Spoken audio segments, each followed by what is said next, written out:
Everyone looks at the sect leader with a stunning figure. She actually tied herself up. She even specifically instructed to find an ugly person to bully herself. But when she saw me, she actually drew a 40-meter-long sword to chop off my dog's head. Just because I have an unbearable ugly face. A few seconds ago, I was still a handsome guy of the new era. Wherever I went, I could cause a stir. The percentage of passers-by turning back to look at me was also 1 in 1,000.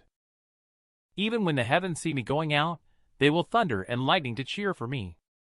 But I am also exceptionally distressed. The truck driver just because of jealousy of my beauty. Actually, he killed me by running me over in the street.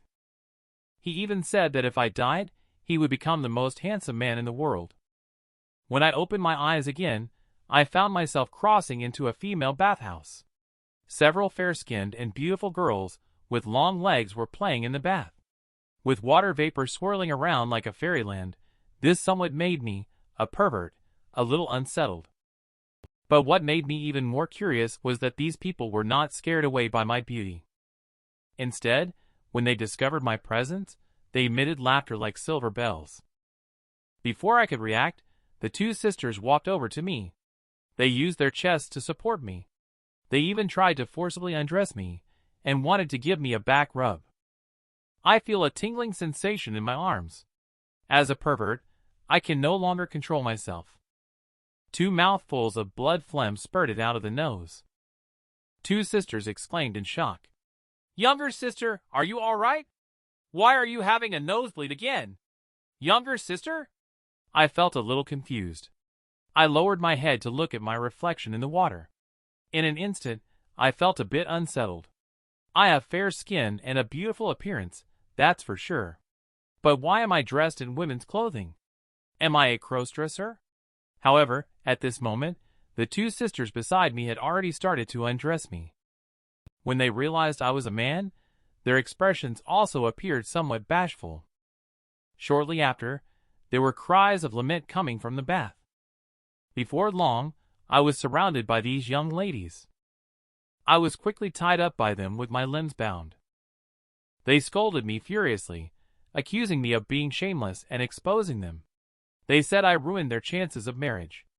They demanded that I take responsibility for each one of them. I feel very wronged. It was obvious that you volunteered to help me bathe. I am not responsible. After I pointed it out, several mature ladies were both angry and embarrassed. They said they were going to give me a small whipping.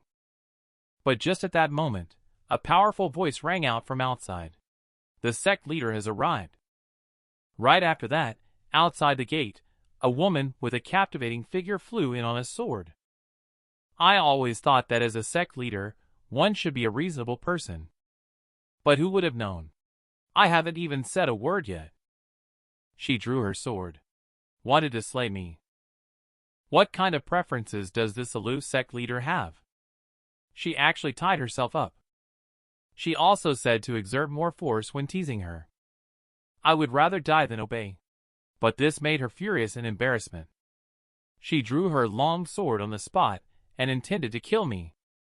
Just as the long sword was about to fall, a playful voice sounded. "Let him go, you come at me!" The mature sect leader immediately withdrew the long sword and stepped back.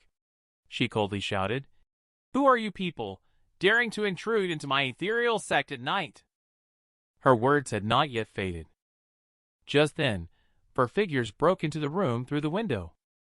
At the same time, they also cut the rope that was tying me up. I was overjoyed in my heart that they actually came to rescue me. But as I raised my head to thank them, I found the appearance of the 4 people who rescued me. No matter how I looked at them, they didn't seem like good people. Especially the chubby leader. His appearance and the action of picking his nose really portrayed the image of a villain vividly. And at this time, sect leader's sister. She raised her long sword and coldly shouted, "I didn't expect that. You are actually working together." I was just about to explain. I was suddenly punched in the face by the chubby guy next to me. The chubby guy sneered, "With us, the 4 great villains, protecting you, that enchantress won't be able to touch you." The elegant sect leader flew into a rage, raising her long sword as if about to strike. And the little fatty responded with a wicked smile, saying slowly, "It's about time." And as soon as he finished speaking, in the room, several mature ladies thudded to the ground. Even the mature lady sect leader at this moment is also holding her head and swaying unsteadily. She eventually fell to the ground. Originally, the four great villains knew that they were no match for the powerful sect leader, so she had secretly added something strange to their drinks beforehand. They aimed to effortlessly take over the ethereal sect.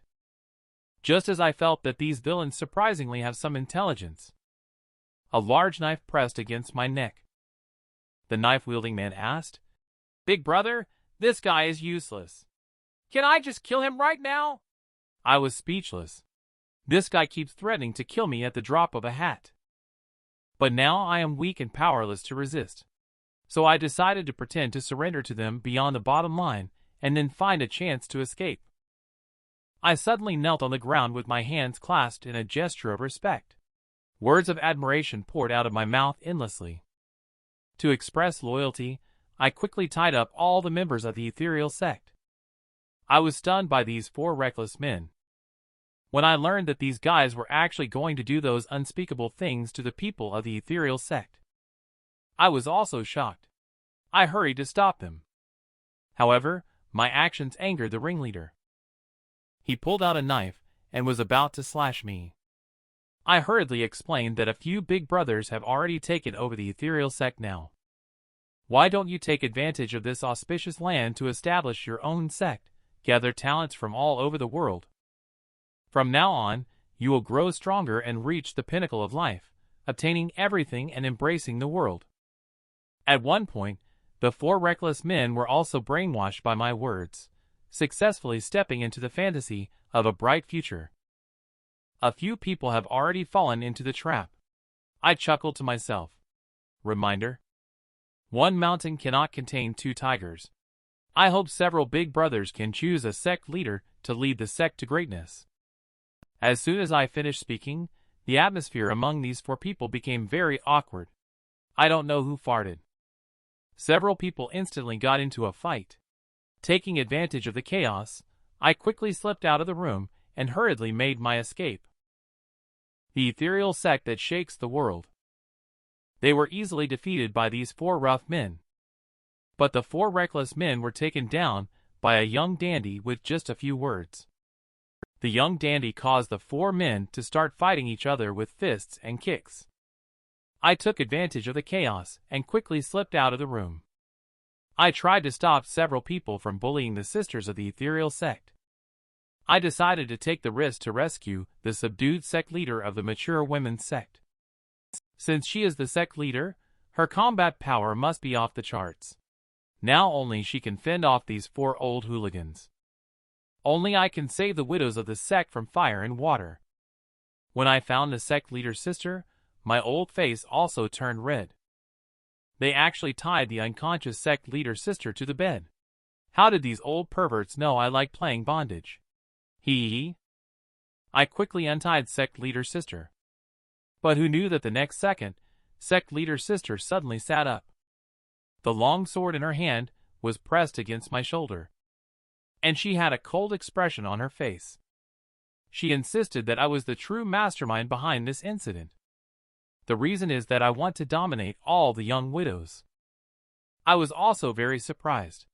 But no matter how I explained, sect leader's sister is going to behead me. And at this moment, those four old gangsters rushed into the room. Seeing me and sect leader's sister sitting together, the leading chubby guy got furious and called me a little white-faced person. You caused our brotherly relationship to break apart. Yet you took advantage first. Brothers, capture and kill him for me. The words had just fallen. The chubby kid raised his big knife and swung it towards me. At a life-or-death moment, sect leader must act quickly. I sprayed a bottle of 98-year-old foundation at the chubby boy. The white foundation blocked his sight. When the chubby boy regained consciousness, the two people on the bed had disappeared without a trace.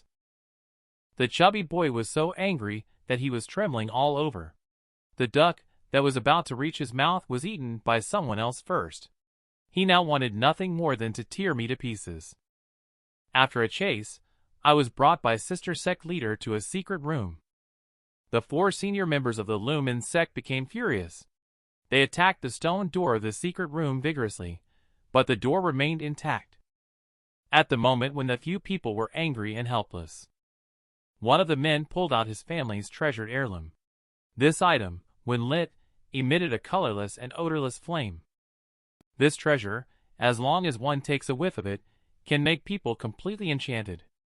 It can even arouse various desires in people. After a discussion among the crowd, it was decided to light this thing up to force the 2 people in the secret room to reveal themselves. Inside the secret room, I only feel a burning sensation all over my body. I also feel extremely thirsty. And at this moment, sect leader's sister, for some unknown reason, has blushed. She is trembling all over.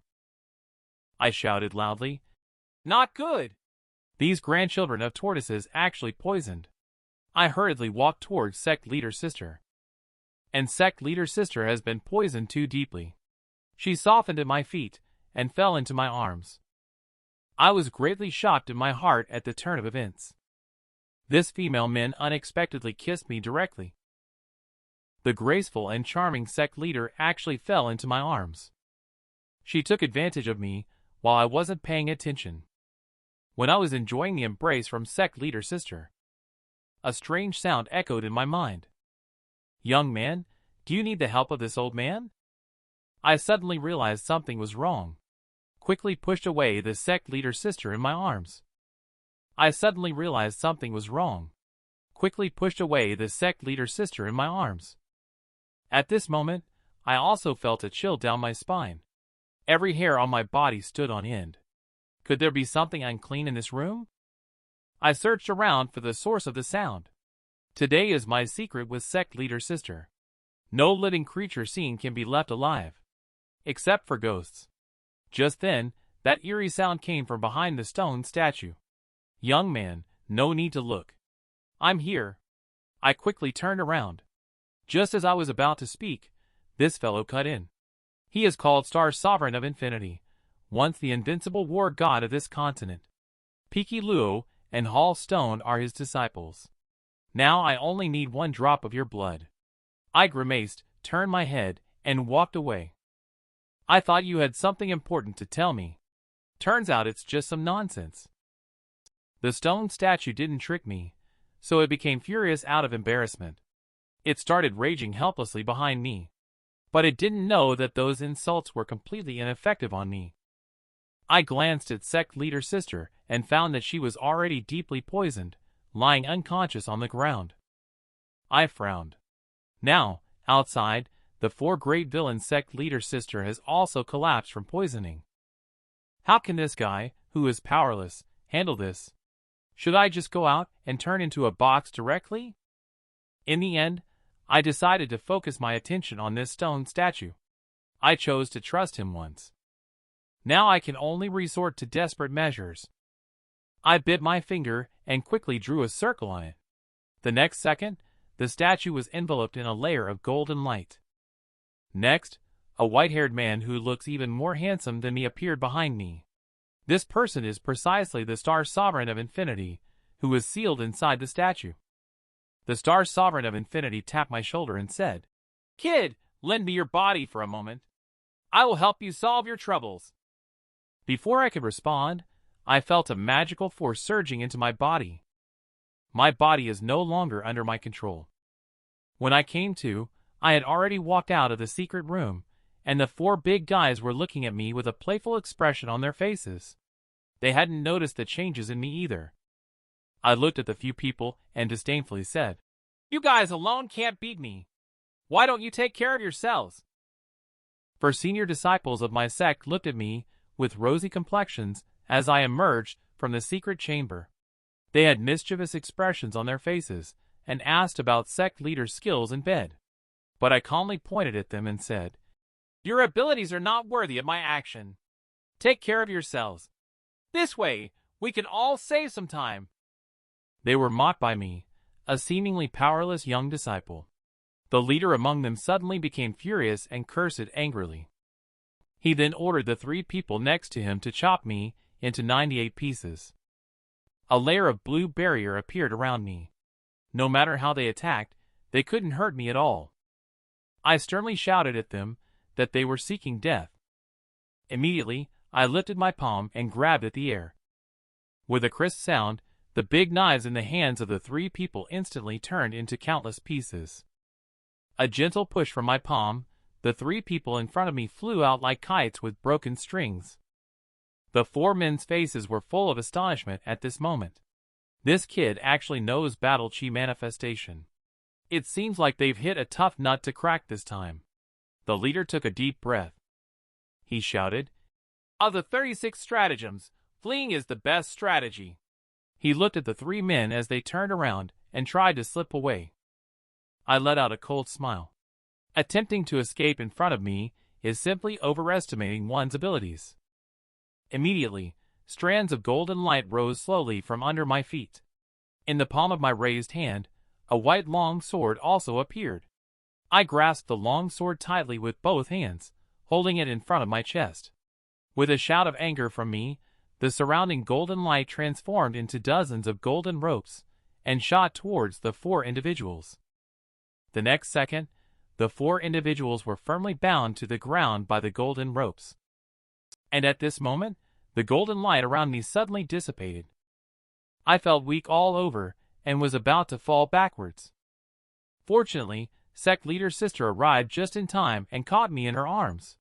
This made this old pervert blush for a moment. Sect leader's sister, however, was very curious about how I managed to subdue the 4 senior rogues.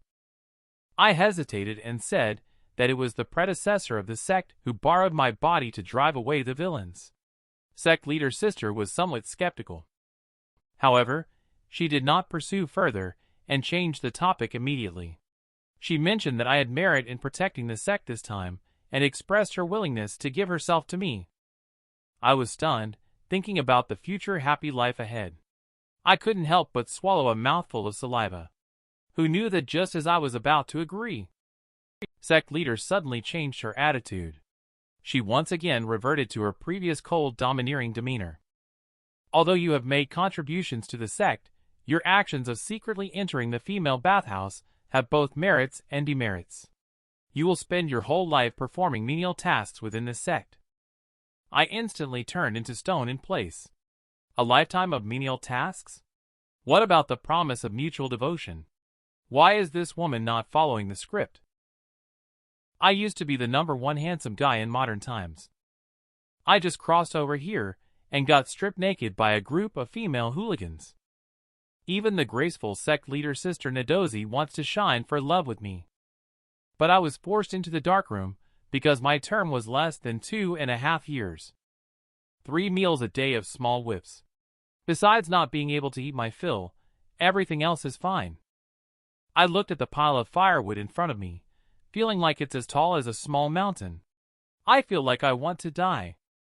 After crossing over, others have multiple wives and concubines. How come the style changed when it comes to me? I want to resist. But all these girls are good at martial arts. My weak body doesn't even have the ability to resist. However, at this moment, a playful voice sounded behind me. "Young man, if you want to become stronger, why not come to me?" When I turned around and saw the Star Sovereign of Infinity behind me, he was instantly furious. "Okay, you strange old man. When I was being bullied by these girls, I kept calling for you, but you didn't respond. Now, you actually came out." He explained that I had been sealed for too long before, and helped you break the siege. So I had to be temporarily dormant. But as long as you worship me as your master, I can teach you how to become stronger. When he turned around and saw my indifferent look, he also instantly lost his temper. With his cultivation level and strength, many people cried and begged him to accept them as his disciples. Now he was unexpectedly told by a dashing guy that he was unreliable. Star Sovereign of Infinity became more and more angry. He rushed over to my side and knocked my head hard with a thud sound. The apprenticeship is over. Star Sovereign of Infinity also began to explain to me about the cultivation system in this world. In this world, spiritual energy is the cornerstone of all cultivation. Any technique requires the consumption of spiritual power. The higher the cultivation level, the more abundant the reserves of spiritual energy. Spiritual energy is also pure at higher levels. Additionally, based on the strength of spiritual energy, there are 8 different stages. After listening to the explanation, my body also trembled. To officially embark on the cultivation path, having a refined body is the first threshold. But with my useless bloodline body, it's impossible to achieve it. Refined body? I heard myself say. The Star Sovereign of Infinity also shakes his head with a smile. Useless bloodline? Not necessarily. When I possessed your body before, I carefully examined it. In fact, you not only do not have a useless bloodline, but you have an extraordinary bloodline that is rare in 1,000 years. If I'm not mistaken, someone intentionally sealed your extraordinary bloodline. I was also shocked to hear this. These things do not exist in the original owner's memory. Could it be that even the original owner is unaware? Shortly after, Star Sovereign of Infinity wrote down a prescription. Let me start searching for the medicinal herbs listed on it. He is preparing to help me refine the marrow-cleansing Dan pill to lift my seal. Although the Dan pills listed in the prescription are very common. But I have been searching for a whole day. Yet, I have not seen a trace of any herbs. Just as I was about to give up and go back, a scream sounded from behind me. I quickly turned around, only to see a woman with 2 basketballs in front of her chest rushing towards me. The next second, I was directly pinned to the ground by the girl. When I opened my eyes and looked at the girl's shy face, I couldn't hold back the nosebleed that had been suppressed for over 50 years. It gushed out. The girl quickly pulled me up from the ground. Looking at her even more bashful face, I completely lost focus. However, at that moment, the angry voice of the Star Sovereign of Infinity suddenly sounded. Young man, stop staring. Let this old man take a look for a moment. You hurry up and take a look around. I came to my senses and looked ahead. At that moment, I was completely stunned. I saw several wild wolves at this moment. They were baring their teeth and staring at me. Suddenly, a snow leopard pounced towards the beautiful woman. I quickly protected the beautiful woman. However, the result was unexpected. I saw the snow leopard gently licking my hand. The rest of the snow leopards followed afterwards. The herbs that the beautiful lady picked, containing a type of spirit grass similar to catnip, has a great attraction to leopard cats. I discovered it in time and managed to resolve this invisible crisis. Then the beautiful woman gave me all the herbs she had collected as a token of gratitude. I reluctantly bid her farewell. The old man said it too well. There are all the herbs needed for alchemy in it. It only lacks a low-grade wood element crystal core. I exclaimed. It would be great if someone could just bring the crystal core along. The old man said you were daydreaming.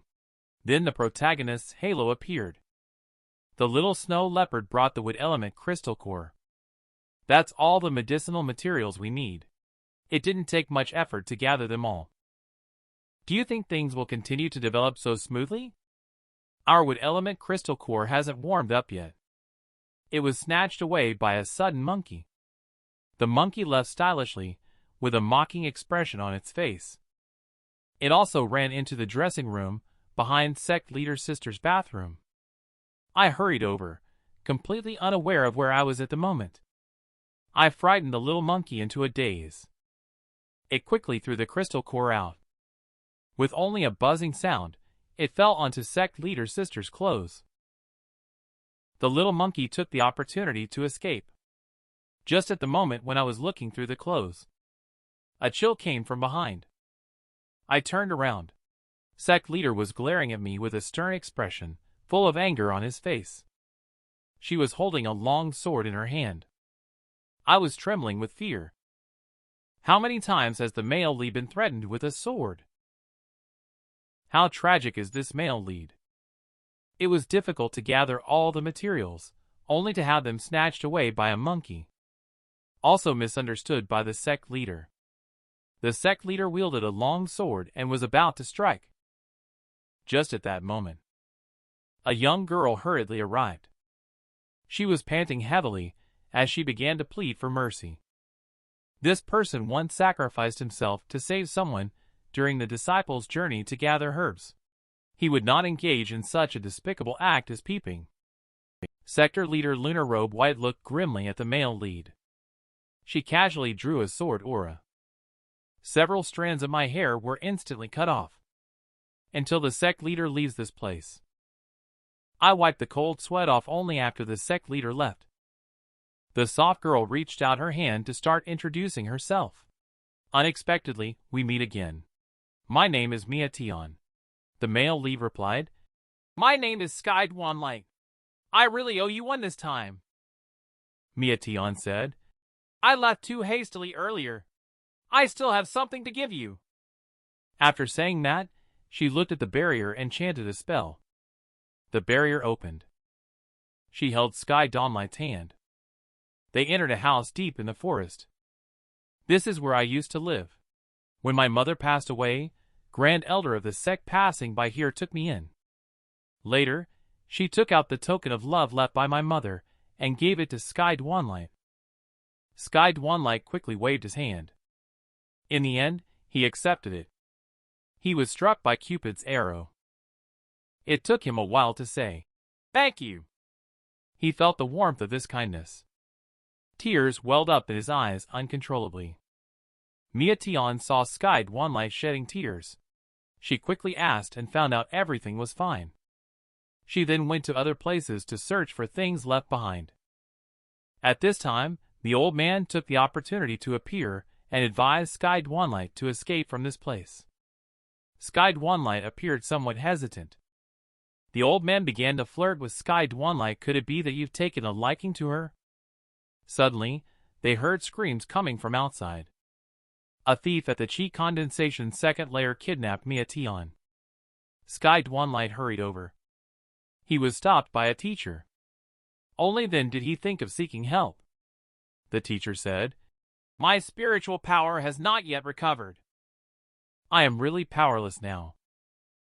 Upon hearing these words, Sky Dwanligh fell into despair. Mia Tion is currently being kidnapped and is in a critical situation.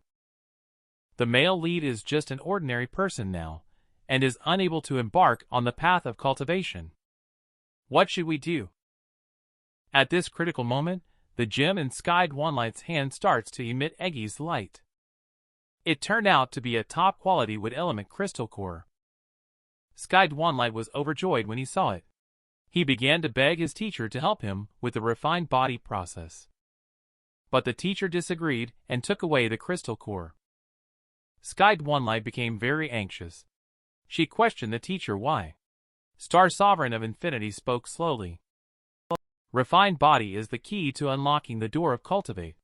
This process is extremely important. It is necessary to maintain absolute tranquility of the mind. Otherwise, one might lose their sanity and become a monster.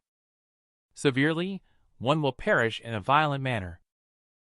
Do you think your current state is suitable? Listening to Sky Dwanligh calms down. What should I do then? I can't just stand there and do nothing. Star Sovereign of Infinity said indifferently while holding the crystal core. Why don't we leave quickly while no one is paying attention? Sky Dwanligh was greatly shocked. Teacher, what are you talking about? However, his teacher continued to entice him without stopping. It's just a woman he just met. With your talent and the help of your teacher, you will surely achieve great success in the future. Why worry about not having a woman? Sky Dwanligh remains unmoved. I didn't expect that I would end up worshipping such a person, Master said firmly. You can leave if you want, although I am not a good person. But I understand the principle of repaying kindness. I won't abandon her. Star Sovereign of Infinity smiled happily and said, I knew I didn't misjudge you. At this moment, Sky Dwanligh finally realized. It turned out the teacher was just testing himself. Star Sovereign of Infinity struck a proud pose. If I were so powerful as a teacher, one day, if I were to raise a disciple who betrays the master and destroys the ancestors, wouldn't it be very sad? But your current state, refined body, is indeed very dangerous. Have you thought about it carefully? Upon hearing these words, Sky Dwanligh firmly responds, Teacher, let's begin. Star Sovereign of Infinity only saw a spiritual fire made of various spiritual materials suspended in the air. In an instant, it melted, forming a stream of spiritual liquid that falls into the body of Sky Dwanligh. The spiritual liquid enters the body, flowing towards all directions. The liquid enters the internal organs and begins to take effect. Impurities are removed from the body of Sky Dwanligh one by one.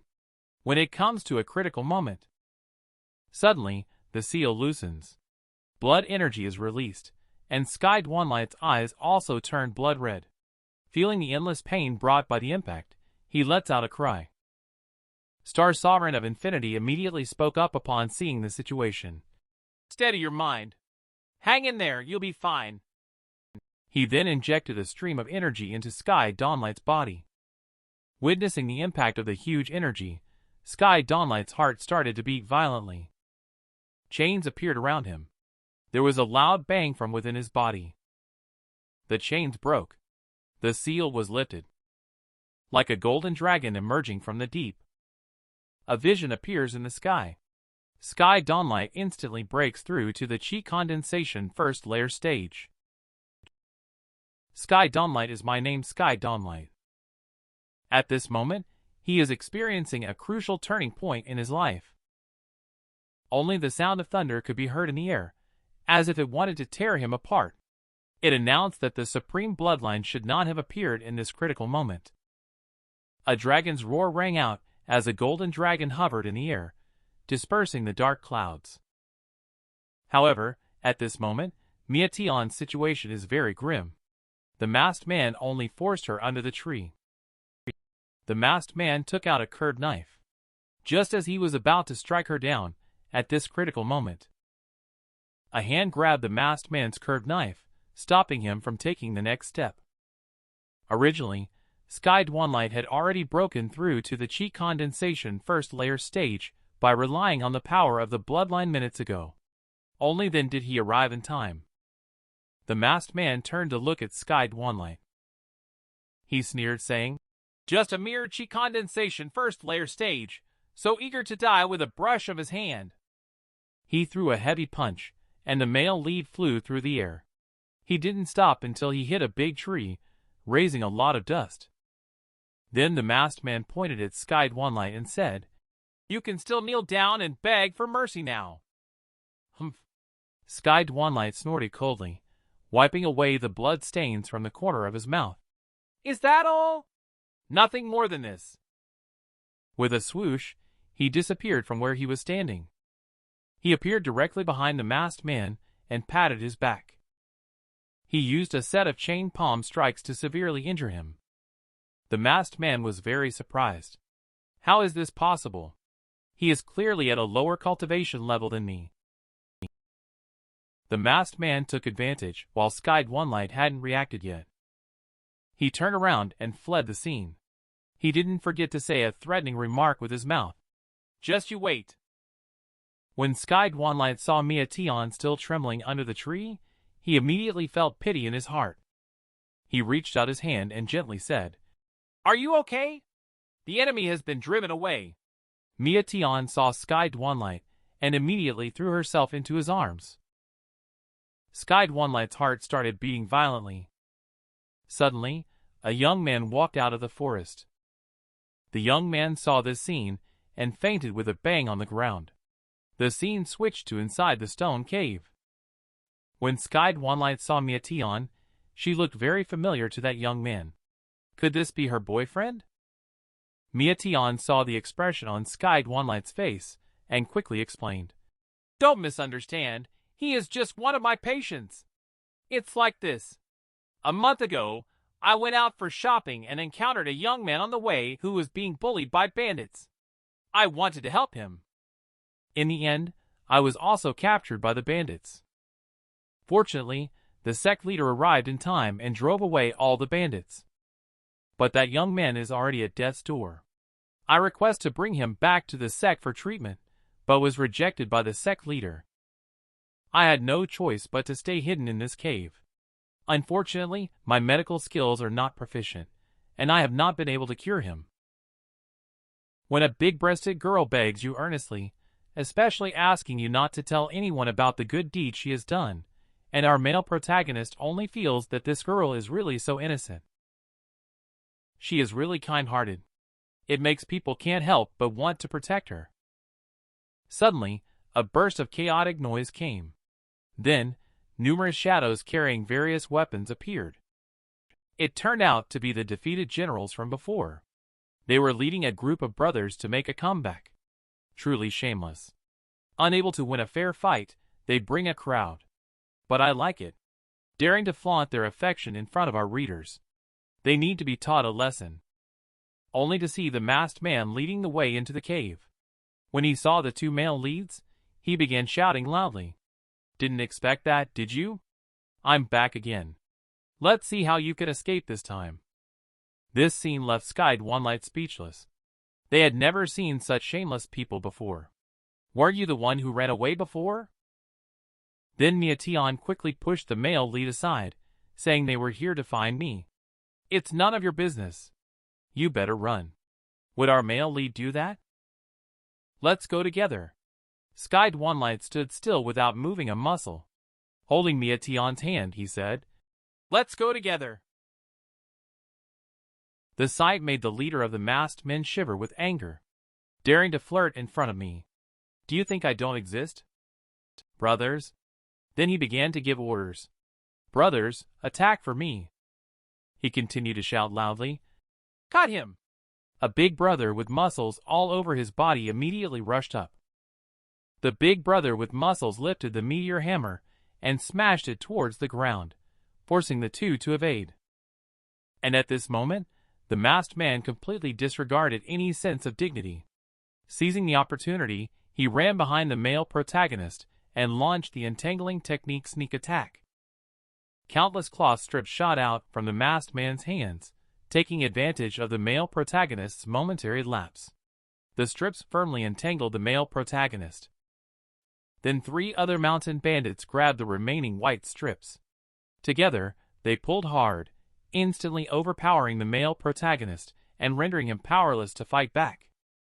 Just then, a thief raised the long sword in his hand and aimed it at Sky Dwanligh's head, shouting loudly, Die!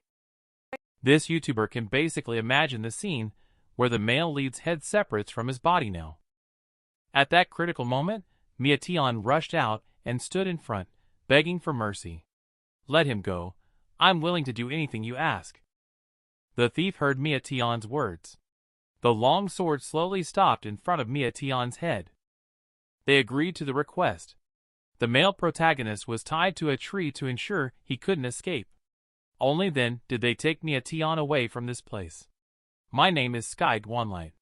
Just a moment ago, a group of bandits attacked. Miation, in order to protect me, willingly let herself be taken by the bandits. What should I do? Star Sovereign of Infinity said slowly. Not only are these bandits all at a higher cultivation level than you, but they also cooperate with each other skillfully. Now there is only one way to win. Seeing this, Sky Dwanligh was thrilled. Teacher, do you have a solution? With a buzzing sound, a complex magic circle appeared beneath Sky Dwanligh's feet. Now the master will pass on his renowned skills to you. Then a golden light shone in his hands. A surge of energy instantly entered the mind. In his mind began to emerge infinite profound mysteries. This move is called Instant Chain Slash, combining form and intention with a force that moves like the wind. After mastering the essence of the Sky Dwanligh, various profound mysteries start to simplify and integrate into one. Success comes naturally thereafter. On the other side, a masked man is clutching Miation's neck, continuously forcing her to answer. This is your last chance. Where exactly is the item hidden? Mia Tian said with a pained expression on her face. I really don't know. The masked man finally realized. He had been brainwashed before. He was about to punch Mia Tian when suddenly his body stiffened. The masked man was secretly surprised. Strange. What's going on? Why can't I move my body? It turns out that Sky Dwanligh has displayed his extraordinary skills, teleporting to this place, only to see the long sword in his hand emitting endless light. The light gradually expanded, enveloping all the bandits in the light. Immediately after, the bandits fell to the ground like dumplings falling into water. Sky Dwanligh began to gasp heavily. This move is extremely draining on spiritual power, leaving none for Sky Dwanligh at the moment. Seeing that Mia Tian was unharmed, he collapsed heavily to the ground. When Sky Dwanligh opened his eyes again, a busted beauty with an anxious look on her face was in front of him. Huh? Why is Mia Tian so close to me? This is her boudoir. He woke up suddenly in shock. What are you trying to do? Mia Tian smiled charmingly, reached out to pull the curtain beside the bed, and coyly said, Brother Sky Dwanligh, you risked your life to save me. There is nothing I can repay you with. I can only offer myself to you. She then began to slowly unbutton her clothes. Sky Dwanligh immediately froze. A small devil appeared in his mind, drooling. He shouted, Quick, take it off quickly! In an instant, a big bump appeared on the head of the little devil. The pain made tears flow out. Sky Dwanligh reached out his hand to quickly stop Mia Tian from taking off her clothes. Sky Dwanligh quickly asked her to wait, and Mia Tian asked in surprise what was wrong. Sky Dwanligh turned around and said, You misunderstood. I saved you not to ask you to do these things. Mia Tian had not finished listening to Sky Dwanligh's words. She immediately had a big change in her expression. Don't you look down on me? Sky Dwanligh quickly waved his hand. Of course not. Sky Dwanligh quickly said, You are certainly very beautiful. I just hope you are not making a hasty decision. Fool, Sky Dwanligh chuckled. Sky Dwanligh continued, Let's spend more time together before we continue. However, Mia Tian ignored it and grabbed Sky Dwanligh's hand. She murmured, I understand, but I really can't wait any longer. With a thud, she fell on top of Sky Dwanligh. Sky Dwanligh tried to get up but couldn't break free. She thought to herself, What great strength! Shortly after that, Mia Tian said, What a pity! I wanted to maintain my current silly and sweet image. I wanted to continue playing house with you. I'll continue to act with you. Sky Dwanligh looked puzzled with a confused expression on his face. What are you talking about? Mia Tian was seen whispering softly into Sky Dwanligh's ear. You've been fooled. Fool? Those bandits were actually instigated by me to go after a treasure. It's just that I ended up taking all the treasures for myself. And that so-called patient is just the result of me using a defective cauldron earlier. I simply haven't found a replacement yet, which is why I spared his life. Sky Dwanligh is experiencing a buzzing noise in his head, as if he has been struck by a bolt from the blue. It turns out that everything that happened before was a sham. She was just trying to get a new cauldron. She just wanted to get my new cauldron. Mia Tian saw Sky Dwanligh's sad expression on her face. Mia Tian couldn't help but laugh. Look at you. You wouldn't really be moved, would you? I really feel guilty. Sky Dwanligh immediately felt angry. He exuded astonishing spiritual power. He cursed, Damn you, you bastard! Unexpectedly, Mia Tian raised her hand and blew on it. She blew out a pink smoke that was slowly sucked in by Sky Dwanligh. Sky Dwanligh immediately felt dizzy. And then Sky Dwanligh's eyes began to blur. He then fell onto the bed. Come on, good child. Sister will take good care of you. Last time it was mentioned that Sky Dwanligh passed out from exhaustion while trying to save Mia Tion. When Sky Dwanligh wakes up, Mia Tion is willing to sacrifice herself. Who would have expected that Sky Dwanligh rejected her request? Mia Tion then revealed her true self. Expressed the intention to cultivate Sky Dwanligh as a cauldron. Sky Dwanligh was just about to resist when she was hit by Mia Tion's mesmerizing smoke, just as Mia Tion was about to do something naughty. With a loud bang, the door was kicked open by Lunar Robe White, who entered with a knife in hand. At this moment, outside was flashing with lightning and resonating with thunder. The wind and rain were raging. Sky Dwanligh has not yet asked for help from sect leader.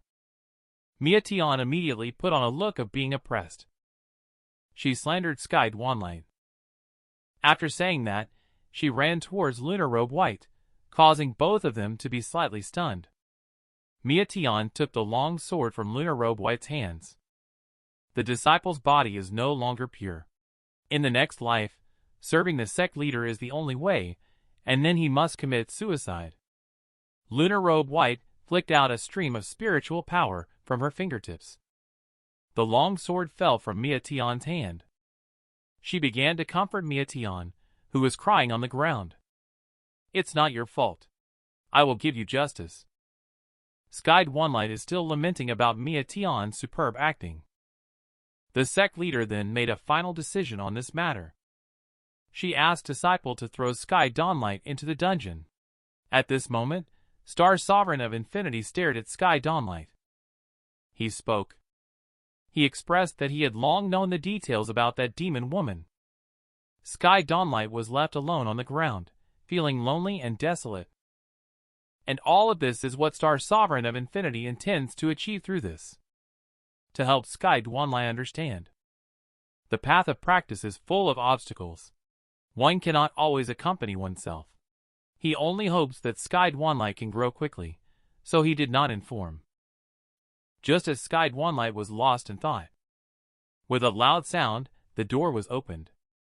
Mia Tion stepped forward and said, "Brother Sky Dwanligh, I've come to see you." She pretended that as long as Sky Dwanligh admitted his mistake, she would find a way to save him. Sky Dwanligh shook off her hand. Deceived Mia Tion by claiming to be the lover of the sect leader. After hearing this, Mia Tion burst into laughter. She simply did not believe Sky Dwanligh's words. Sky Dwanligh then mentioned the invasion of sect by the 4 great villains. And he listed a series of reasons. Mia Tion began to walk out of the dungeon, half believing and half doubting. Mia Tion saw several sect disciples talking animatedly. She pretended to be calm and quickly walked past them. Her face darkened. She planned to enter the sect law chamber to find out what was going on. Unexpectedly, she was refused entry. She saw someone through the crack in the door. She became even more convinced in her heart. Suddenly, a hand covered Mia Tion. Only to see that the newcomer was actually Sky Dwanligh, who was wearing a bamboo hat at the moment. Then he entered the sect leader's bedroom with Mia Tion. Mia Tion asked Sky Dwanligh about the purpose of doing so. However, Sky Dwanligh then drew back the curtains, revealing sect leader lying inside. Sky Dwanligh hurriedly explained that sect leader was severely poisoned and requested treatment from him. Mia Tion's face was full of doubt. After she measured the pulse, she found out that the person was very weak. When she learned that no one else knew about this, she asked, "Why should I treat him?" That year, Lunar Robe White. When she was just the direct disciple of the former sect leader.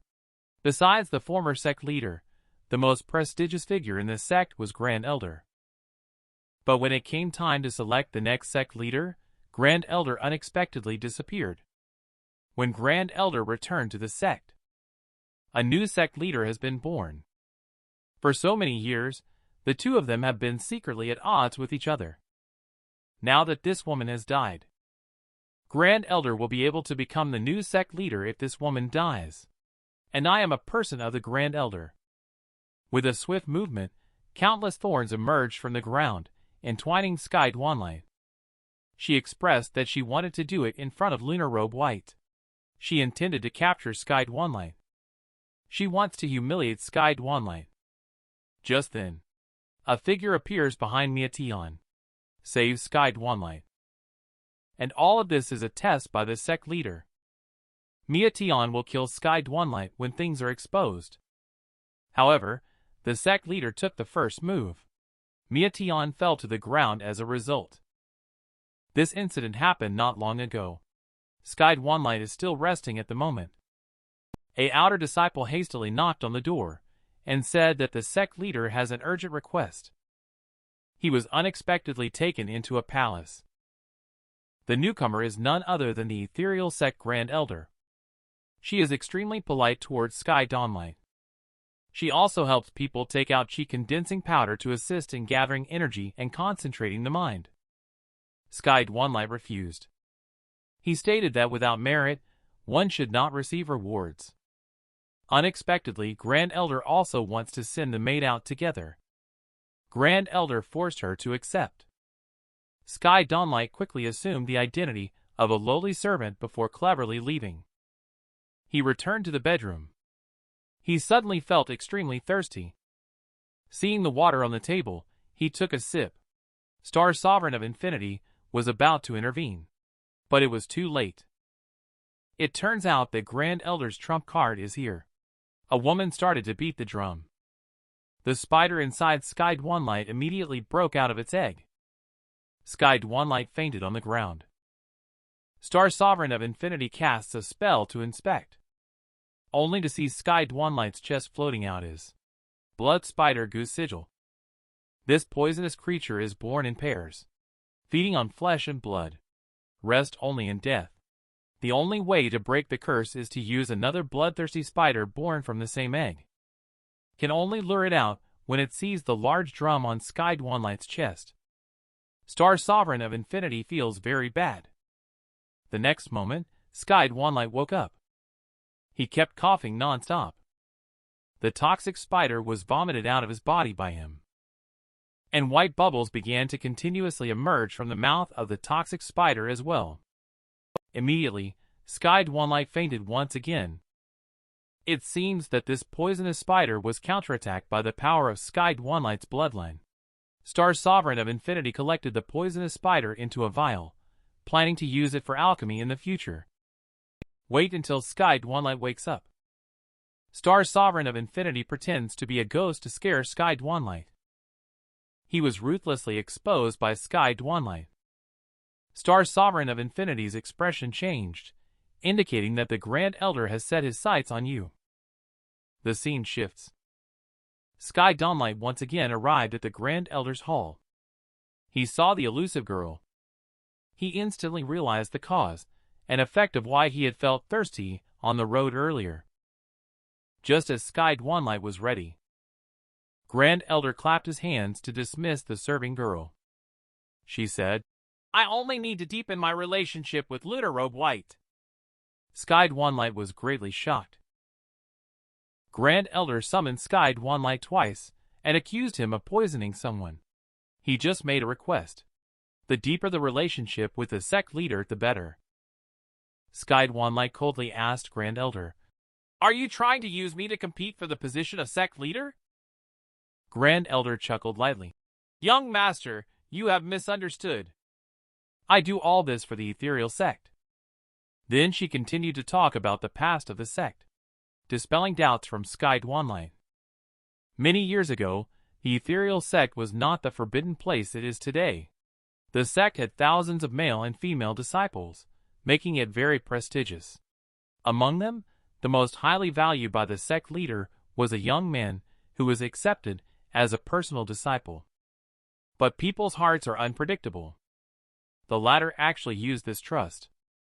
He made off with almost all the treasures and secrets of the sect. The sect leader, in a fit of anger, expelled all male disciples from the sect and henceforth prohibited any male from entering the sect. That is indeed the case. Ethereal Sect has also missed out on a large number of talents. Coupled with numerous enemies, there is now a faint sense of decline. So your true purpose is to use me to help sect leader resolve his inner conflicts, thereby attracting talents for the sect and restoring its former glory. Grand Elder saw that Sky Dwanligh was so righteous. He thought that by speaking, he had already brainwashed this young man, and then eloquently said a lot of words. She wanted to make the young man even more convinced. Unexpectedly, Sky Dwanligh is a master at acting, and his acting skills are as superb as if they were crafted by a skilled artist. Speaking of it, Grand Elder's gallantry and kindness are truly admirable. He, however, did not think so in his heart. Grand Elder was extremely pleased to see this. "Young master, would you be willing to help me?" Sky Dwanligh quickly nodded in agreement and continued with the performance. He wanted to find out more about the old witch's background. He spoke up. "It's just that sect leader's sister still holds a grudge against me." He was afraid. He didn't finish his sentence. The old witch immediately said she would arrange for someone to handle it. However, this matter is related to the sect's taboo. I hope young master will speak cautiously. Do you know that the sect leader, who is at the chi condensation 9th layer, was recently bullied by a senior sister from the same sect? They forced her to hand over the Dan pill.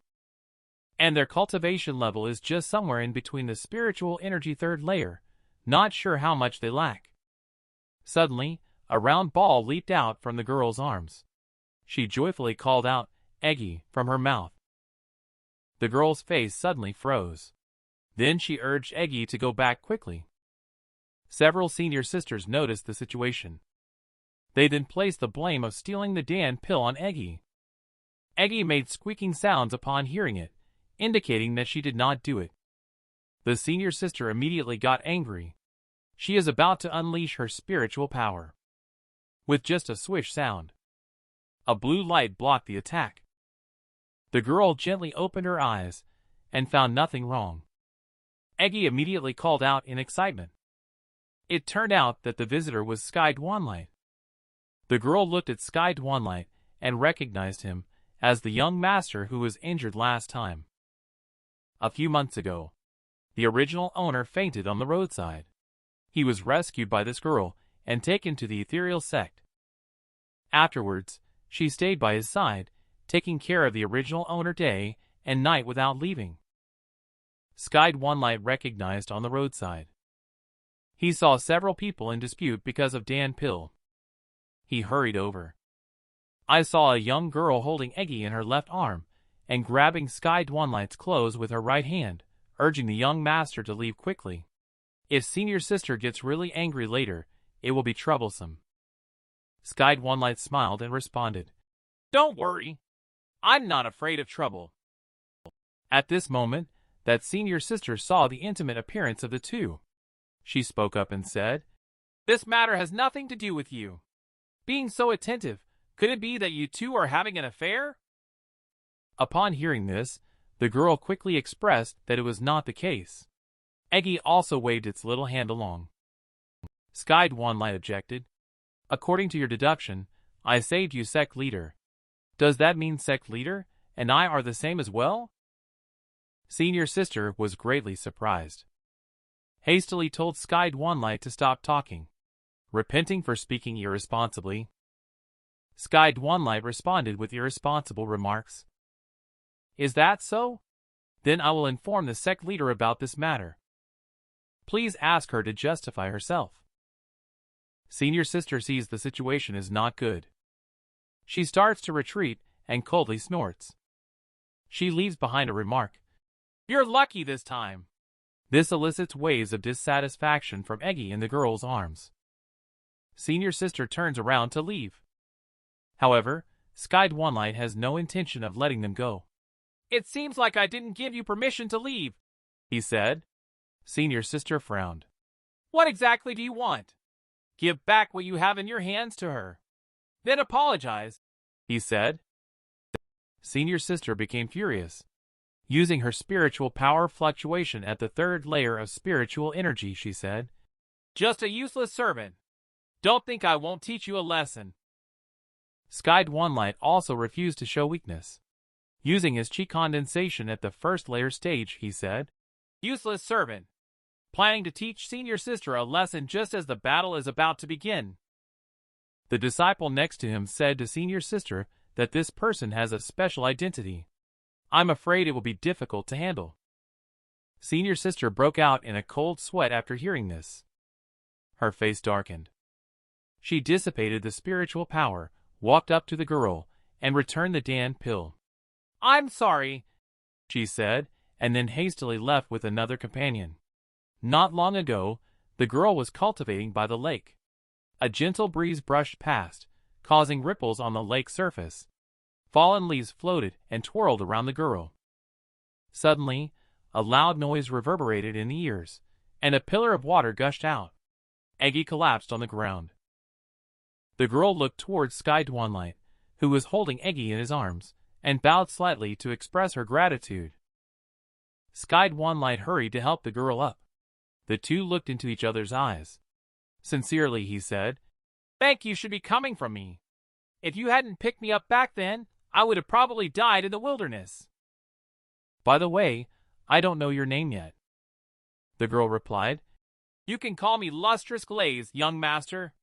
Sky Dwanligh listened and softly recited, "Colored like the cold eyes, with nothing separating the immortal's desire. Words are invisible, yet one gazes at the river, facing the jade figure." "It's a fantastic name," exclaimed Sky Dwanligh. Lustrous Glaze felt extremely awkward in that moment. "Don't keep calling me young master. It's weird. Just call me Sky Dwanligh." At this moment, the eyes of Eggy in Lustrous Glaze's arms were filled with admiration, like little stars. Jumping out from Lustrous Glaze's arms, Eggy showered Sky Dwanligh with nothing but love in his eyes. Lustrous Glaze was surprised and shouted, "Eggy, don't fool around." With a thump, a sound was heard. Eggy leaned in towards Sky Dwanligh's cheek to give a kiss. Sky Dwanligh, holding Eggy in their hands, asked Lustrous Glaze who this little fellow was. Taking Eggy still bewildered from Sky Dwanligh's hands, Lustrous Glaze explained that all those Dan pills from earlier were used to heal Eggy's injuries. Lustrous Glaze then happily held the playful Eggy, who had been severely injured at the time. "I could only use all the methods I could think of. Be good, Eggy." Sky Dwanligh looked at the playful Eggy and Lustrous Glaze, and couldn't help but burst into laughter. At that moment, Star Sovereign of Infinity said in a dampening tone, "Little Dwanligh, have you forgotten the pain so quickly after the scar has healed?" Sky Dwanligh was very shocked. At this moment, Eggy showed a strange expression, wondering about the sound. The sun sets in the west. The crows cawed. Lustrous Glaze glanced at the sky. She was greatly shocked and turned pale. She waved to Sky Dwanligh and then ran off into the distance with Eggy, leaving the young master behind. "I have something urgent to attend to, so I'll be leaving first," she said. Sky Dwanligh stood there dumbfounded. Lustrous Glaze pushed open a large door, thinking that Shifu must be angry. Suddenly, a blade of ice struck. Lustrous Glaze remained calm and composed. Raised 2 fingers to concentrate spiritual power at the fingertips to confront the ice blade. With a few swishes, the fallen leaves landed on the ground. The ice blade was nullified. A set of footsteps approached. It turned out to be the sect leader who said, "It seems that you have not been negligent in your cultivation practice." Lustrous Glaze bowed to the master and only saw the sect leader coldly asking, "Have you used all the Dan pills I gave you for your supplementary cultivation?" Lustrous Glaze, trembling in surprise, said yes. "Use them." The sect leader looked at Lustrous Glaze's panic-stricken expression.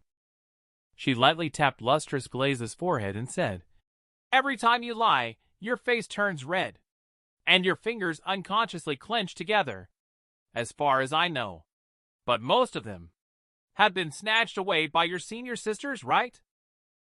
Little Lustrous Glaze covered her head. "It has nothing to do with the senior sisters. I volunteered to give them to them." The sect leader continued, "You even beg for leniency for them. Your cultivation level is clearly higher than theirs. Why didn't you resist?" "But the senior sisters are all one family." Lustrous Glaze couldn't bear to see anyone get hurt because of this. The sect leader softly murmured, "One family."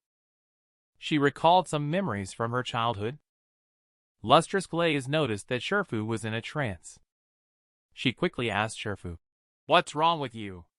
Did Lustrous Glaze say something wrong?" Sect leader looked at Lustrous Glaze and reassured her that everything was fine. He just recalled some bad memories. "Can you help me with something?" When someone wants to remove your impurities, but you can't beat them, what should you do? Just now, Sky Dwanligh was leisurely brewing tea in the bedroom. He was contemplating his life's major events with his older sister, Sect leader. Suddenly, a dart flew in through the window, smashing the table. Sky Dwanligh flashed back. He saw a dark shadow outside the window, hurriedly chased after. Walked halfway. He realized that the man in black was deliberately leading him to a place. And this place happened to be the boundary leading to the outside world. Moreover, the boundary happened to be damaged at that very moment. It seems that someone wants to leave the ethereal sect by themselves. Just then, the man in black saw Sky Dwanligh standing still. He then launched a sneak attack with his sword. However, Sky Dwanligh noticed that although the opponent's moves were fierce, each move avoided his vital points. Sky Dwanligh then came up with a plan. He pretended to stumble as if he was about to fall. Said some cheesy words about how I shed blood for the sect. Sure enough, the long sword stopped in front of Sky Dwanligh's chest. At this moment, Sky Dwanligh discreetly opened one eye. He was momentarily mesmerized by the black-clothed figure. He took the opportunity to snatch the mask off the black-clothed figure. Under the mask was the face of Lustrous Glaze. Just as Sky Dwanligh was about to ask Lustrous Glaze, a voice sounded from behind. It turned out to be Grand Elder leading a group of people here. She immediately ordered to arrest the two without saying a word. Critical moment. A voice from afar shouted, "Stop!" The sect leader arrived in time, flying on his sword. The sect leader expressed to the Grand Elder, "This is a test I asked Lustrous Glaze to arrange. Now it seems that I was worrying too much." Grand Elder said, "Even so, let this person stay. Wouldn't that violate the sect rules?" Then she began to chuckle. "Unless Sky Dwanligh hears about it." He thought that such a good thing could happen and smiled happily. But things went against their wishes. Only to see Grand Elder draw out his long sword, looking ominously at Sky Dwanligh as he continued, "Unless the filth on this person is removed, it can barely be considered not violating the sect's rules." Sky Dwanligh was so scared that he broke out in a cold sweat. He covered a certain part of his body with both hands and yelled loudly, "Don't come over here. Didn't you promise earlier that you wouldn't hurt me?" Grand Elder said that the overall situation is the most important. "Young master, please bear with it for a while." Sky Dwanligh's heart howled. "Your sister, bear with it." But he appeared calm on the surface. He couldn't afford to break with the old witch now. He had to find a way to keep up the act. "Sect leader sister, things have come to this point. I don't want to make things difficult for you. But one's physical well-being is nurtured by one's parents. How can I easily give up?" Grand Elder sees this. Thinking that Sky Dwanligh is going to use the first layer of spiritual energy to engage in a life-and-death battle, he praises. However, unexpectedly, Sky Dwanligh is already magnanimous, which is beyond everyone's expectations. "I never thought that I, who had been wholeheartedly devoted to the sect, would end up in such a miserable situation. It is pitiful and regrettable." The disciples below hear and start discussing it. They are speaking up for Sky Dwanligh. The Grand Elder sees the situation is not good. She grabbed a sword and was about to strike down Sky Dwanligh. He was fortunate that the sect leader promptly stepped in and blocked the attack, saving Sky Dwanligh. I should clearly differentiate rewards and punishments in my work. He had previously committed the crime of insulting the sect. He has been punished with a servitude position. But considering his merits in protecting the sect, from now on, he will stay in the sect as a formal disciple. She immediately threw a token to Sky Dwanligh. Grand Elder unwillingly continued to press for answers, and sect leader's sister took full responsibility. At this point, Grand Elder wants to use Sky Dwanligh to discuss matters with sect leader. Just failed here. Afterwards, Sky Dwanligh began to thank sect leader's sister. Sect leader, however, completely ignored it. Turning her head away, she left Sky Dwanligh deeply shocked. Sky Dwanligh looked puzzled, thinking that just moments ago, she had sacrificed herself to save him. How could she change her attitude so quickly? At this moment, Lustrous Glaze held Eggy and said, "Young Master Sky Dwanligh, in fact, Shifu's original intention this time was to let you secretly leave the sect. It's all my fault for messing things up because I was too clumsy." Sky Dwanligh's heart suddenly warmed. Is sect leader a nice person after all? The sect leader ahead overheard the two whispering to each other. She called out, "Glaze!" There was still time for small talk. "How did the technique I taught you about, cultivate, go last time?" Lustrous Glaze quickly jogged to catch up with the one in her arms. Eggy waved goodbye to Sky Dwanligh with a small hand gesture. Sky Dwanligh thought to herself, "I must not let the old witch's scheme succeed." Star Sovereign of Infinity wondered if it was just an illusion. That little guy seems to be able to sense my presence. Have you heard of the rumors of the blood demon, a creature that feeds on blood? They are known for their cruelty. They often lure spiritual beasts at night, and then brutally kill them in order to take their blood. Several days later, in the early morning, a large group of disciples gathered at the back mountain of Ethereal Sect, looking at the corpse of a small deer. They discussed that this was already the case for this month, but they didn't know how many incidents had occurred. All the spiritual beasts died from blood loss, and it was unknown what kind of suffering they had endured before their deaths. Upon seeing this, Sky Dwanligh felt a sense of unease in his heart. The mysterious deaths of these spiritual beasts were probably related to the old witch. But what was her purpose in doing this? I remember the teacher previously mentioned that after being parasitized by the bloodlusting spider, the host will develop a strong craving for blood. Is this old witch trying to put the blame on me? What should I do? At this moment, Sky Dwanligh came up with a plan upon seeing the Ateon. He asked the teacher, "Are the bloodlusting spider eggs still around?" Star Sovereign of Infinity was quite puzzled. "This thing is very dangerous. What do you want it for?" Sky Dwanligh snorted coldly. "I will naturally fight fire with fire."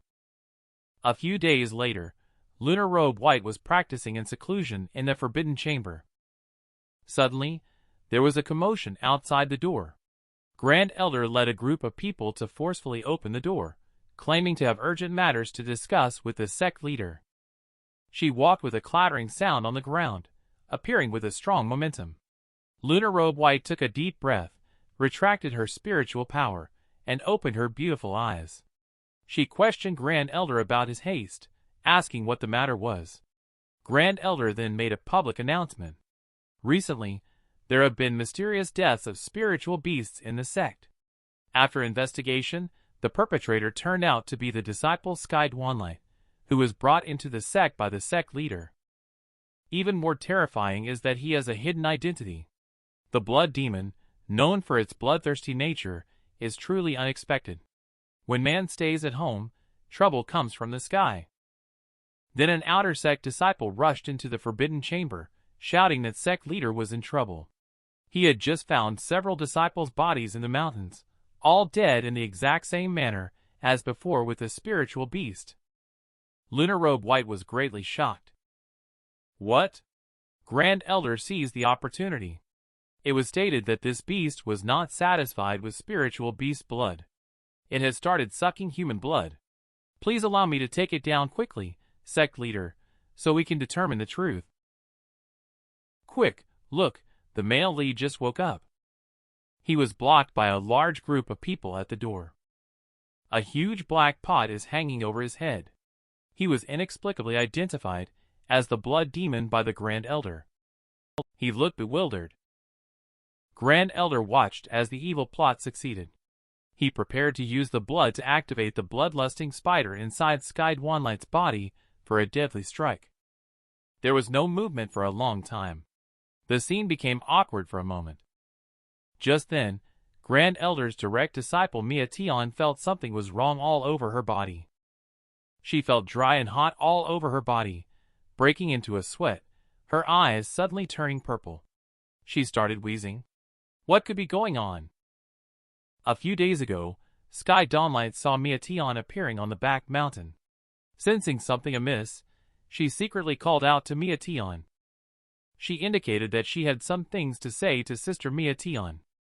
At night, the two chose to meet in a small pavilion by the lake, each harboring secrets in their hearts. Sky Dwanligh suddenly grabbed Mia Tion's hand and said a heartfelt message.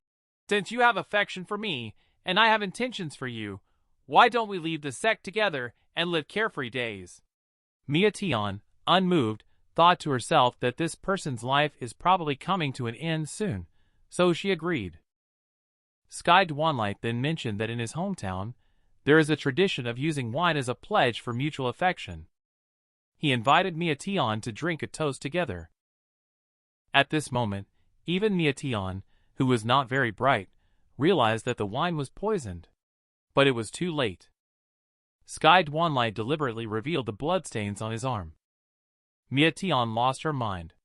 Only the desire for blood remained as she rushed towards Sky Dwanligh. Fortunately, the sect leader discovered and blocked Mia Tion in time, standing in front of Sky Dwanligh. Sky Dwanligh was secretly pleased. Grand Elder sensed something terribly wrong upon seeing Mia Tion.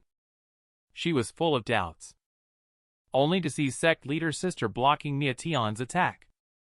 She plans to first restrain Mia Tion and then expose the mastermind behind the scenes.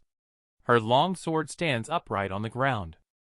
She exuded an endless chill, freezing Mia Tion, who immediately regained consciousness. The sect leader had not yet questioned Mia Tion about what had happened. The next moment, a surge of spiritual energy struck Mia Tion's body.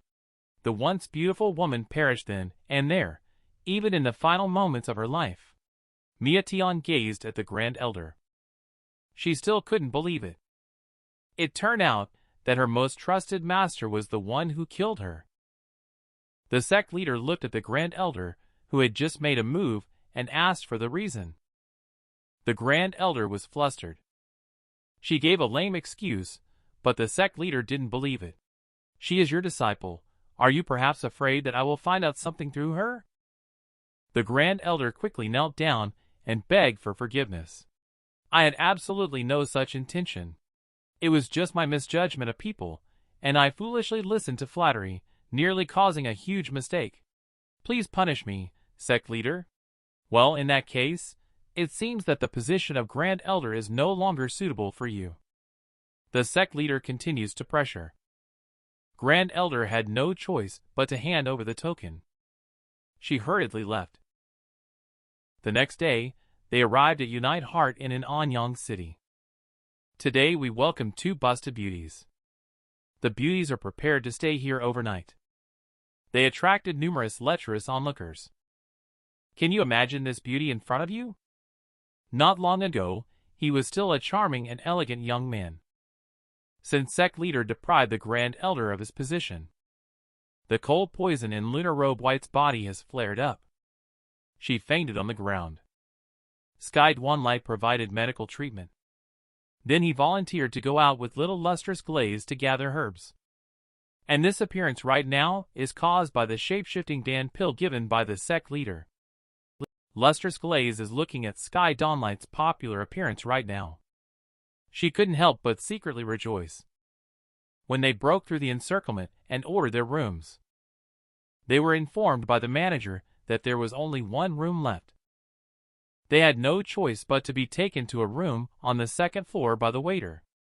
However, at this time, there were two people peeping in sincerely, not well-intentioned. At night, the two people sat in front of the table, lighting a candle, quiet and silent.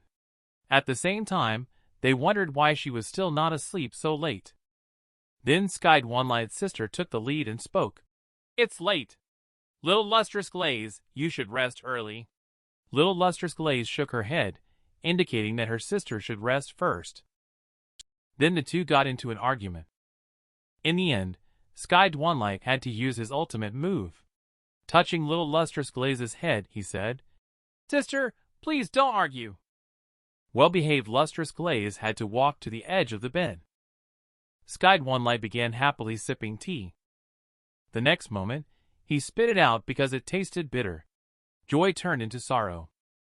Cough. Little Lustrous Glaze looked at Sky Dwanligh coughing. Thinking about the young master's weak health, sitting like this all night, what if he gets sick? She started to say, "Sister, why don't we?" before finishing her sentence. Sky Dwanligh immediately pounced on Little Lustrous Glaze. Little Lustrous Glaze slowly uttered the word, "Sleep." Sky Dwanligh casually pulled the curtains, dimming the view. Little Lustrous Glaze started to panic, sweating profusely, heart thumping rapidly. Sky Dwanligh whispered to Little Lustrous Glaze's ear, "There are people outside. I am Sky Dwanligh, transformed into a beautiful girl to help my sister, sect leader." Upon entering the inn, I unexpectedly attracted the attention of many single men. I thought it was just because they hadn't seen a naturally beautiful woman like me in a long time. But what I never expected was that in the middle of the night, a person in black suddenly came to peek into my room. Just as the person in black was deeply focused on looking, suddenly a hand patted on his shoulder, accompanied by a question. "Brother Lee, what are you doing?" The person in black had already broken out in a cold sweat. It took him a long time to recover. Something was wrong. The voice sounded somewhat familiar. He then launched a surprise attack on the other party. He took off the opponent's mask. I see. The other party turned out to be Old Xiao, who had lunch with him during the day. Just then, a sound came from behind them. The two of them turned around slowly to look back. They were met with countless fierce and hungry gazes from big men, which frightened them to shiver. In the end, they decided to join forces and face the enemy together. Next, there were only the sound of fighting echoing in the corridor. After a fierce battle, the two emerged victorious. Then Old Lee looked at Little Xiao affectionately, relinquishing the initiative to show that the other party could choose first. If it weren't for Little Xiao being poisoned, I would have really believed this ghost. Old Lee looked at Little Xiao with a triumphant smile and began his long discourse. The next second, Old Lee was also poisoned. Blood is thicker than water. Then the two started arguing with each other, constantly bickering and not giving in. The only way it ended was by getting takeout together. The little bird watching nearby was speechless. Inside the room, Sky Dwanligh and Little Lustrous Glaze. The two still stupidly maintaining the charming posture, not daring to move at all. Until footsteps were heard at the door. The newcomer kicked open the door. A big brother with pockmarked face. He brought his own brothers and barged in. He held a letter in his hand to show that he was one of us. Just following what was mentioned in the letter. The condition for rescue is for two beautiful women to offer themselves. How could Sky Dwanligh agree to that? Just at this moment. Suddenly, a burst of spiritual power slapped Big Brother in the face. Big Brother immediately became furious. A dominant response came from outside the door, commanding the bandits to retreat quickly. How could Big Brother lose face? Of course he refused. At this moment, a sword light slashed over. The mysterious figure held the sword against Big Brother's neck.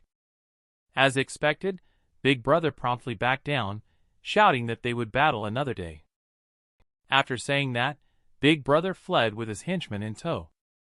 After the handsome hero saved the beauty, he began to apologize to Sister Sky Dwanligh and Lustrous Glaze. Little did he know that this was a trick left by Sister Sky Dwanligh to play with him. Sky Dwanligh immediately became alert. Then he escorted the handsome man to the door, indicating that we would continue another day. My name is Sky Dwanligh, as mentioned before. Young Master Situ is trying to capture my heart. He staged a Hero Saves the Beauty play. But who am I? The next Oscar winner. I've seen through it all. I'm not a naive boy. What's more, Sect leader's sister is still waiting for me to rescue her. I am trying to escape from young Master Situ's clutches. The next morning, I escaped with little Lustrous Glaze. Little Lustrous Glaze was unhappy all the way because of this. Even though I explained to him, everything was plotted by young Master Situ. However, little Lustrous Glaze still refused to believe. What if we misunderstood young Master Situ? I could only lament in my heart. This girl is still too naive. Suddenly there was movement in the bushes beside me. Then several burly men jumped out, with the leader being the big brother covered in pockmarks from yesterday. He excitedly yelled upon seeing us, and then he led his men to surround us, setting up an encirclement. Little Lustrous Glaze was very puzzled as to why her whereabouts had been exposed. I looked at these bandits and said, "You came at just the right time. Sister, weren't you worried about misunderstanding good people?" Despite enjoying the show. As expected, a flying sword suddenly attacked. Inserted in front of the bandits, raising dust, then a figure slowly walked over. It's not young Master Situ or anyone else. At this moment, the big brother recalls the fear of being dominated yesterday. He breaks out in cold sweat. But the next second, he took out a Dan pill and started laughing. He said that the elder brother was no longer the same as yesterday. As for this Dan pill, it's a long story. Yesterday, the big brother led the younger brother to flee in a hurry. Along the way, they encountered a young girl rushing out from behind a tree and pouncing on the big brother like an octopus. She claimed to be a relative of the big brother who had been away from home for many days.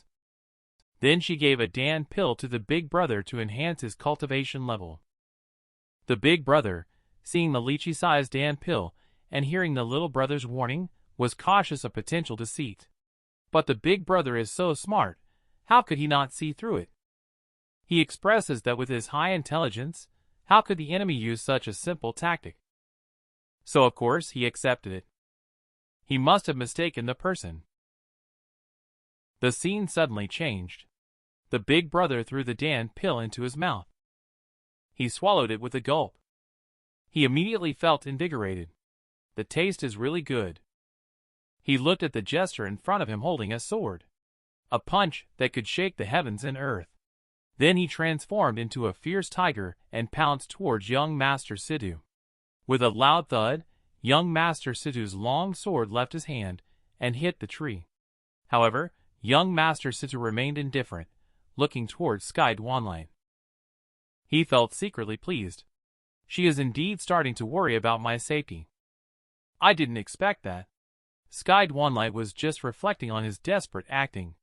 At this point, the eldest brother was not happy. Because young Master Situ dared to flirt with his mistress in front of him. The big brother instantly teleported over. He punched young Master Situ in the face, cursed, "Go to hell!" with a fragrant breath, and there was a loud bang like a stick hitting. Just looking at it feels painful.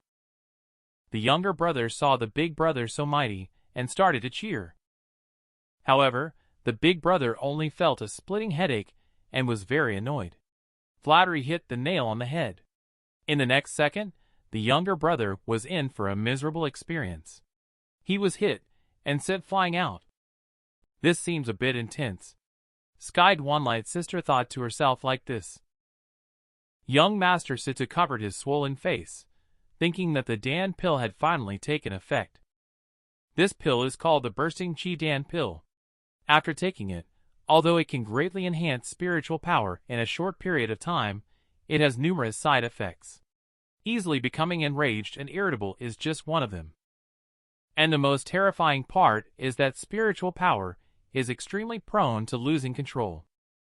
Anyone who ingests it carelessly would die a violent death. If you become a beautiful girl and happen to encounter a pursuer, how would you handle him? Let's see how our sister Sky Dwanligh operates. With a loud noise, young Master Situ slowly emerged from the explosion. He was covered in wounds. But he still maintained his demeanor in front of his younger sister. He eventually fell unconscious. He had an intimate encounter with Sky Dwanligh. It was only then that Sky Dwanligh realized she was now a girl. And this person was coming for her. Sky Dwanligh felt very uncomfortable. She wanted to get rid of this trouble. Who would have thought that a token fell out of his arms, detected by little lustrous glaze? This is the token of the City Lord's residence. There is a special spiritual power sigil on top. There must be someone secretly protecting this person. Sky Dwanligh had to give up. Then he came up with a plan. The next exciting act begins. Next scene. 3 people checked into an inn in Anyang City. Thanks to the thoughtful care of Sky Dwanligh, young Master Situ quickly recovered. As a group of soldiers came to pay their respects, they called out the words, "Young Master!" Young Master Nan Situ's identity has been exposed. He had no choice but to reveal his identity to the 2 young ladies. So Sister Sky Dwanligh pretended to look surprised, causing Nan Situ to think of her as a younger sister. He was overwhelmed by his own domineering aura. He took the opportunity, while Sky Dwanligh's sister was not paying attention. He suddenly grabbed her small hand. He began a heartfelt confession. The fish is hooked. Little lustrous glaze hugged her own body upon seeing the situation. She kept shouting, "I'm so cold!" attracting the attention of 2 people. Sky Dwanligh hurriedly held lustrous glaze in his arms, and began explaining to young Master Nan Situ that there are things he didn't know about regarding the young master. "My sister has been afflicted with a cold toxin since she was a child. It flares up periodically like this. Fortunately, not long ago, the young lady coincidentally encountered a master who provided a prescription. As long as the herbs listed are gathered, her sister's cold toxin can be cured." Before this, the young lady truly had no intention of standing by idly. Young Master Sita listened and then took away the prescription. He expressed that it was just a trivial prescription. He wrapped it on himself and then left a silhouette. When he found this prescription, he would come to marry the young lady. Little did she know that he had already fallen into a trap.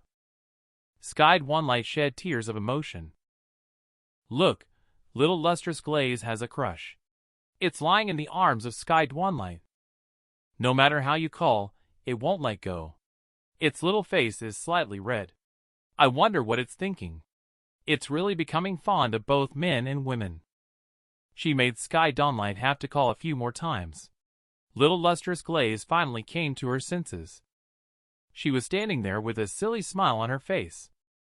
She suddenly became extremely obedient, lying in bed pretending to be sick, enjoying the warmth of Sky Dwanligh.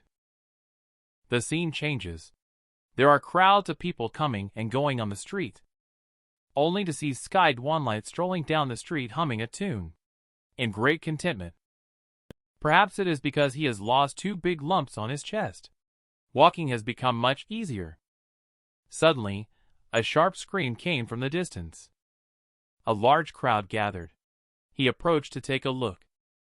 It turned out that a few menial workers knocked down an old man, but falsely accused him of blocking the way. They were about to crack their whips. It was a critical moment. Sky Dwanligh hurried over. He grabbed the hand of the servant. He informed the young man to practice martial virtue. How could one bully an old man? However, Zagi complained. Sky Dwanligh interfered in other people's business. His anger grew stronger. The outcome was predictable. Sky Dwanligh punched Zagi in the eye, causing him to fly backward. The young man should take care of himself. Zagi immediately called his companions to step in. The next moment, several people fell to the ground one after another, lying there wailing in pain. In the end, they had no choice but to escape reluctantly. Afterwards, Sky Dwanligh hurried to help the old man up. The old man first expressed his thanks. Then he took out a copper plate from his arms. The old man said, "I found this not long ago in a cave. Please accept it as a token of gratitude, young hero." Just as Sky Dwanligh was hesitating, the teacher quickly reminded him in his mind to accept it. Sky Dwanligh walked into the forest with doubt. He began to ask the teacher what was special about this bronze plate. Star Sovereign of Infinity appeared and informed Sky Dwanligh that there was an engraving on the bronze plate, an exclusive spiritual energy sigil of the technique. Presumably, there is a certain good technique inside. You just need to infuse spiritual power and then perceive it. The protagonist is really too lucky. He helped an old man casually when he went out. He obtained a top-notch technique just like that, only to see the light shining brightly on the bronze plate. A figure appeared in Sky Dwanligh's mind. The figure kept flickering, demonstrating the technique's mysterious steps. As the figure demonstrated, Sky Dwanligh also began to continuously learn the essence of stepping technique. An hour later, Sky Dwanligh has just managed to grasp the basics of this stepping technique.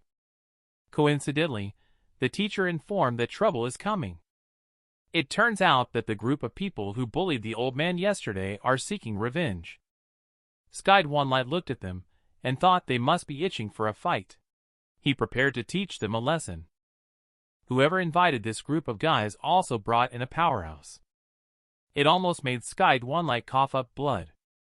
Yes, it's young Master Situ, who is planning to marry Sky Dwanligh's sister. At this point, Sky Dwanligh awkwardly explains, "I was just stepping in to teach your subordinates a lesson. No need to thank me." However, young Master Situ still drew his long sword and said, "Stop the nonsense. Even when beating a dog, one must consider the owner." Our young Master Situ did not recognize it all. Before him was Sister Sky Dwanligh, whom he had sworn to marry, wielding her sword and striking directly. She displayed her chi condensation 6th layer cultivation to the fullest, showing no mercy at all. A venomous python came rolling with its teeth bared and mouth wide open. With a bang, dust flew up everywhere. He sheathed his long sword and began to mock. "Trash, not even worth a single blow." He opened his eyes and saw that Sky Dwanligh was still alive, which slightly surprised him. Then he used countless sword aura techniques. Fortunately, the Sky Dwanlight stepping technique had been mastered. After images appeared in the air, dodging young Master Situ's attacks. He waited until the opponent's skills were exhausted. Sky Dwanlight began to counterattack. He flashed to young Master Situ's side. He grabbed his fist, but was seized the opportunity by the other party to release a hidden weapon. Fortunately, the Sky Dwanlight stepping technique is mysterious and wonderful. The hidden weapon hit only a residual image. However, young Master Situ is also not someone to be underestimated. He looked through the remnant shadow of Sky Dwanlight. He managed to find a slight loophole. The loophole is that this skill consumes a great deal of spiritual power. So he ordered his subordinates to pick up the crossbow and shoot arrows. The next second, thousands of arrows were fired simultaneously. Just at this moment, a large axe rolled in from the air. The big axe helped Sky Dwanlight block the attack and then returned to the hands of a red-haired young man. Who is the red-haired young man? Why did he help Sky Dwanlight? Pay attention, the male protagonist is about to be shot to death by 10,000 arrows. Just at this moment, a red-haired youth suddenly appeared out of nowhere and saved Sky Dwanlight. It turns out that this young man is called Situ and is the half-brother of young Master Situ. However, Situ has never liked his brother since childhood. And Sky Dwanlight was just someone he happened to save. This scene really infuriated young Master Situ. All his previous efforts were in vain. Just saw Situ pick up the two axes. He swung out a flurry of axe strikes. How he wanted to make a move. Situ is timid in the face of this momentum. Unable to win in a fight, he can only sheath his long sword. He made harsh remarks, and then turned around to leave with his companions. Situ sighed at the situation, feeling helpless. At this moment, Sky Dwanlight waved to Situ to express gratitude. Situ looked at Sky Dwanlight and said in a low voice, "I saved you. You are just a nobody. How dare you call me brother?" With a cold snort, he left with his hands behind his back, slow and unhurried. Sky Dwanlight watched his back and couldn't help but feel angry. He was determined to quickly improve his cultivation level to deal with any unexpected situations. In front of Shinong Apothecary, Sky Dwanligh is thinking about refining the Qi condensation spiritual liquid. Only a small amount of low-grade herbs is needed. Hey, it shouldn't cost much money. The next second, his face turned black. He spent all his savings on it. He found himself welcomed by the shop owner. With tears in his eyes, he carried the spiritual material back to the inn. He sobbed to the teacher with snot and tears streaming down his face. The teacher casually handed over the prepared spiritual liquid to Sky Dwanligh, saying, "You'll see in a moment. You've gained quite an advantage." Without hesitation, Sky Dwanligh prepared to drink the spiritual liquid. His action nearly scared the teacher to death. Snatching the spiritual liquid away, "Little Dwanligh, you are courting death." Sky Dwanligh, on the other hand, looked puzzled. He looked innocent and asked, "Isn't this meant to be drunk?" The teacher responded ominously, "Take a sip and give it a try. You can just lie in bed for the rest of your life." He had to obey the order. He poured spiritual liquid into the wooden barrel. Taking off his clothes, he exposed his large chest muscles and began to bathe. After a few hours, Sky Dwanligh's face was slightly red and sweating profusely. Suddenly a loud noise rang out, and the wooden basin exploded. It turned out that he had successfully entered the third layer stage of Qi condensation. Sky Dwanligh chuckled foolishly. "This spiritual liquid is too effective. It actually helped me advance 2 levels at once." His words, however, annoyed the teacher. Just now, someone was reluctant to spend money on Sky Dwanligh and ignored it. He started to fantasize about what would happen if he continued to immerse himself in it. Hey, ding ding ding, leveling up feels awesome. The angry teacher grabs a hammer and wakes Sky Dwanligh up. "What are you thinking?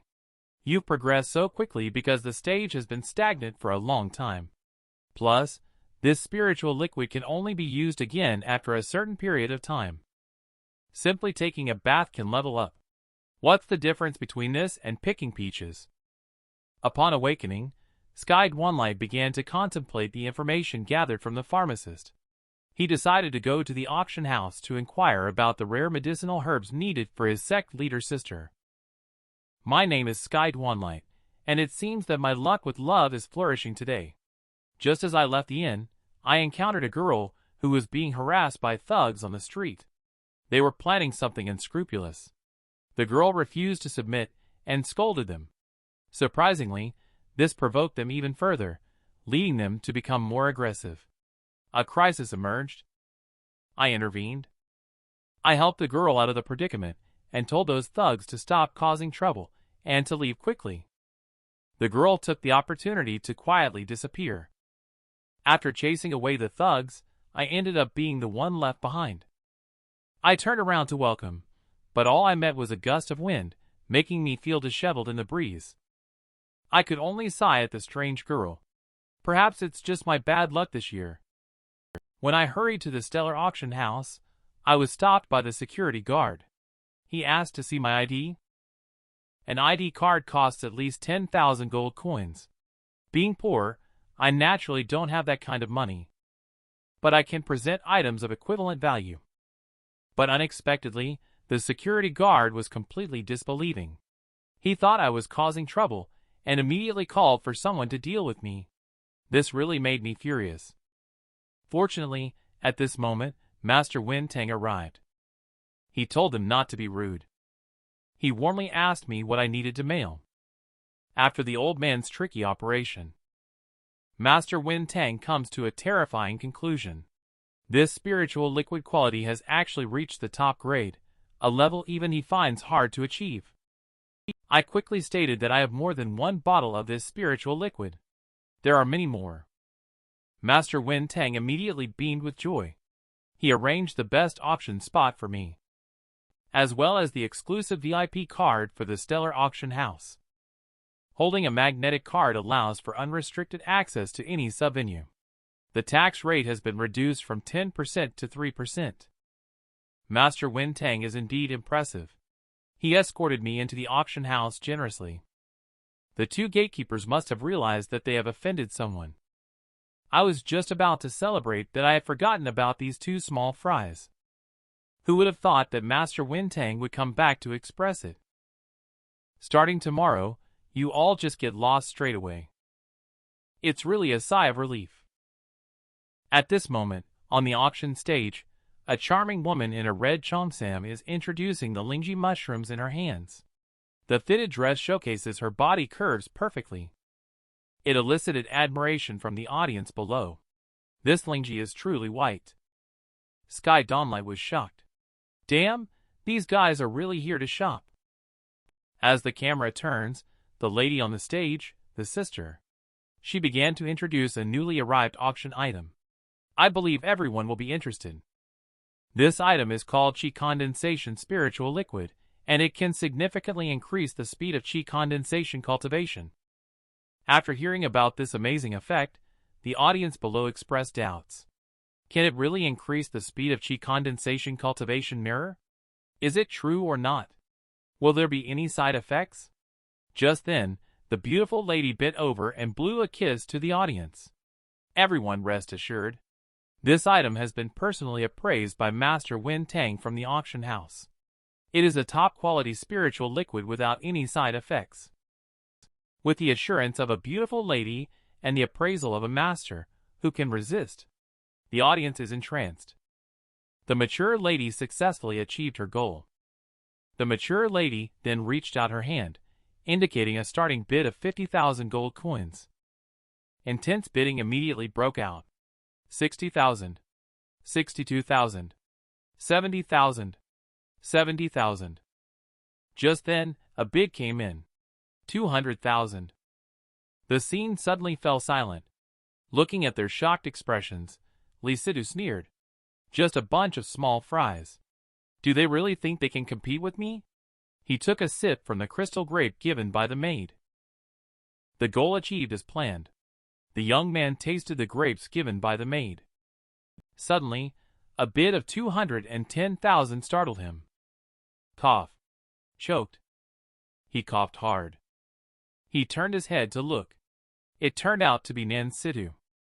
Lee Situ immediately got angry. If I remember correctly, you just bought a batch last week.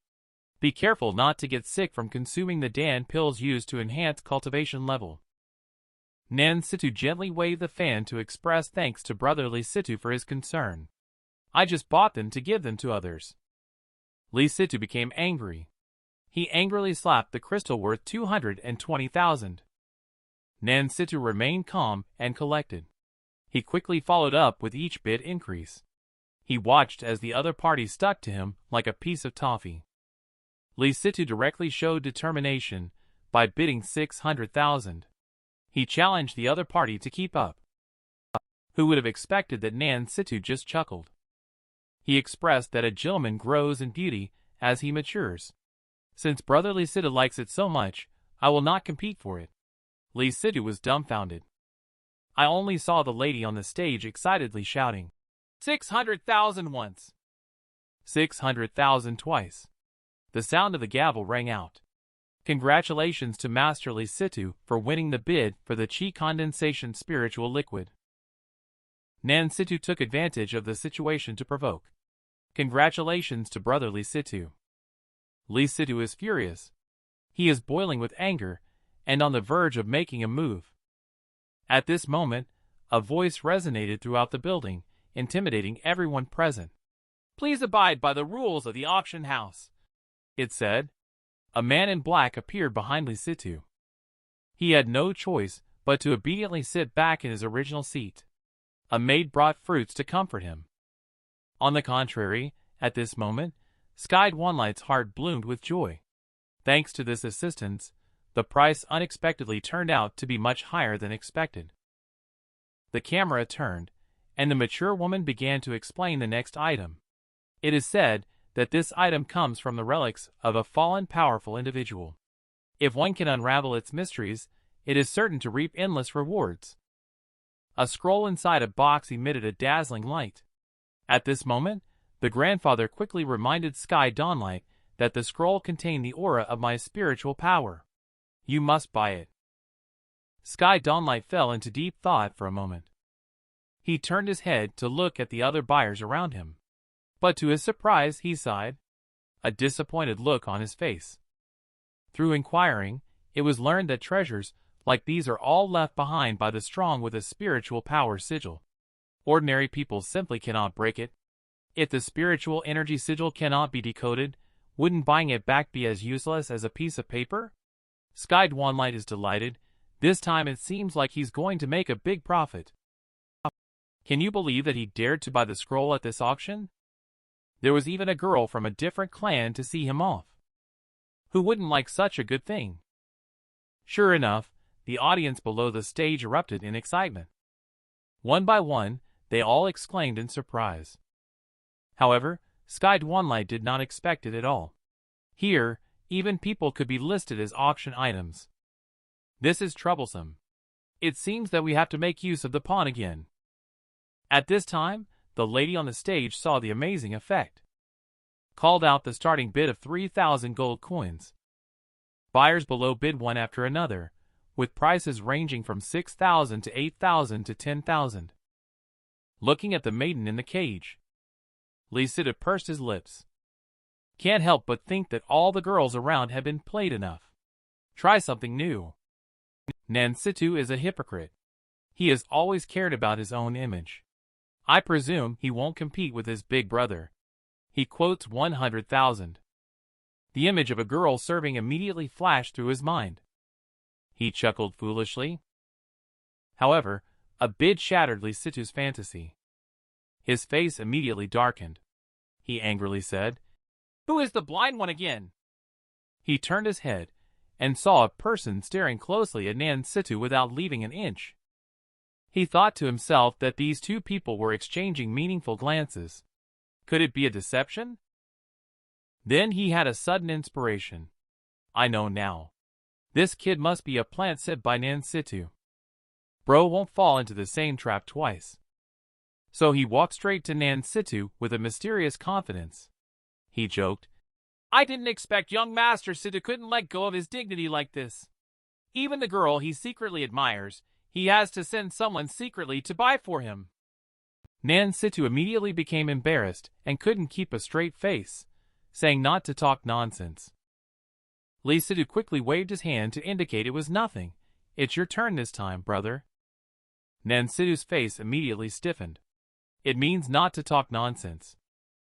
Lysittu quickly waved his hand to signal that it's nothing. "This time, I'll let you have it, bro. Just be careful with your small frame." The audience beside them suddenly realized. So that's how it is. Without waiting for Nansittu to explain, the older girl directly determined the ownership of the young girl. Then she started the auction of the final item.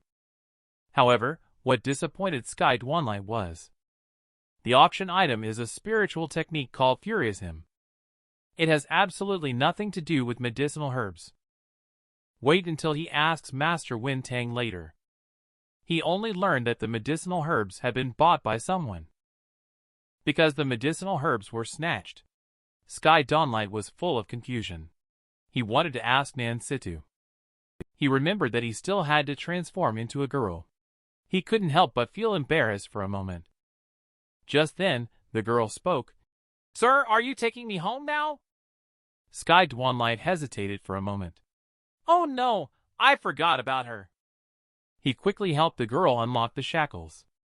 He said gently, "You can go now." The girl was extremely frightened. She knelt down and said, "Yale will definitely listen to you. He will never sneak away." Sky Dwanligh quickly said, "Yale, you misunderstood. I really want to let you go." Yale was speechless for a moment. He saw Sky Dwanligh place several gold coins into her hand. He suggested leaving here. Return to your original homeland. Tears streamed down Yale's eyes at this moment. Deeply moved, he believed Sky Dwanligh's words. Then she turned around and walked away. After letting Yale go, Sky Dwanligh only felt relaxed. Walking on the main street, she did not realize that her whereabouts were exposed. Danger was silently approaching. However, it was not only the mysterious figure in black who recognized Sky Dwanligh. The woman who had disappeared before was also observing all of this. At this moment, a passerby happened to call out to Sky Dwanligh. He said he had injured his leg and hoped to be taken home. Sky Dwanligh agreed. The uncle pointed to my home. It's just down the alley ahead. At this time, a group of people in black clothing were gathering momentum in the alley. Suddenly, an excited hidden scout exclaimed, "People are coming!" The leader was surprised. So soon? However, what the black-clothed people did not expect was that a woman in purple followed behind. She only needed to glance over, releasing a greenish smoke, and with a few swishes, all the black-clothed people fell to the ground. The scene suddenly changes. Sky Dwanligh is running frantically in the alley, with the uncle on his back. The sound of footsteps echoes on the ground. Halfway through, the uncle called for Sky Dwanligh to put him down. Sky Dwanligh looked puzzled and asked, "Haven't we arrived yet, uncle?" Just heard a clatter sound. The uncle forcibly got down and went back the same way, apologizing to the young man. Sky Dwanligh was startled. Surprisingly, the uncle's body was completely unharmed. Suddenly, a bloody smell came from ahead. He thought to himself that it was not good and hurried forward. Only to see corpses strewn all over the ground here. It's too gruesome to endure. Just at this moment, he heard some movements beside his ears. Sky Dwanligh dodged backwards. A long sword was stuck in the wall. There was a bag on it. He opened it and saw that it was the medicinal herbs he had been searching for tirelessly. Birds were soaring in the sky as the sunlight streamed down, casting the scene into dusk.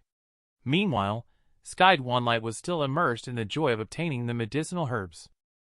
Suddenly, a feather fell from beside his ear, catching his attention, only to see the feather drifting slowly towards the body. In an instant, the body was turned into ashes by the terrifying toxicity.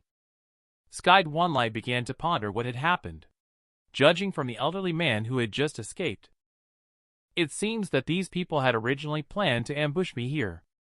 But someone dared to enter here before me, and poisoned these people to death. In the end, this mysterious person has been waiting here for me, until handing over the Frost Ember Silver Bloom to me.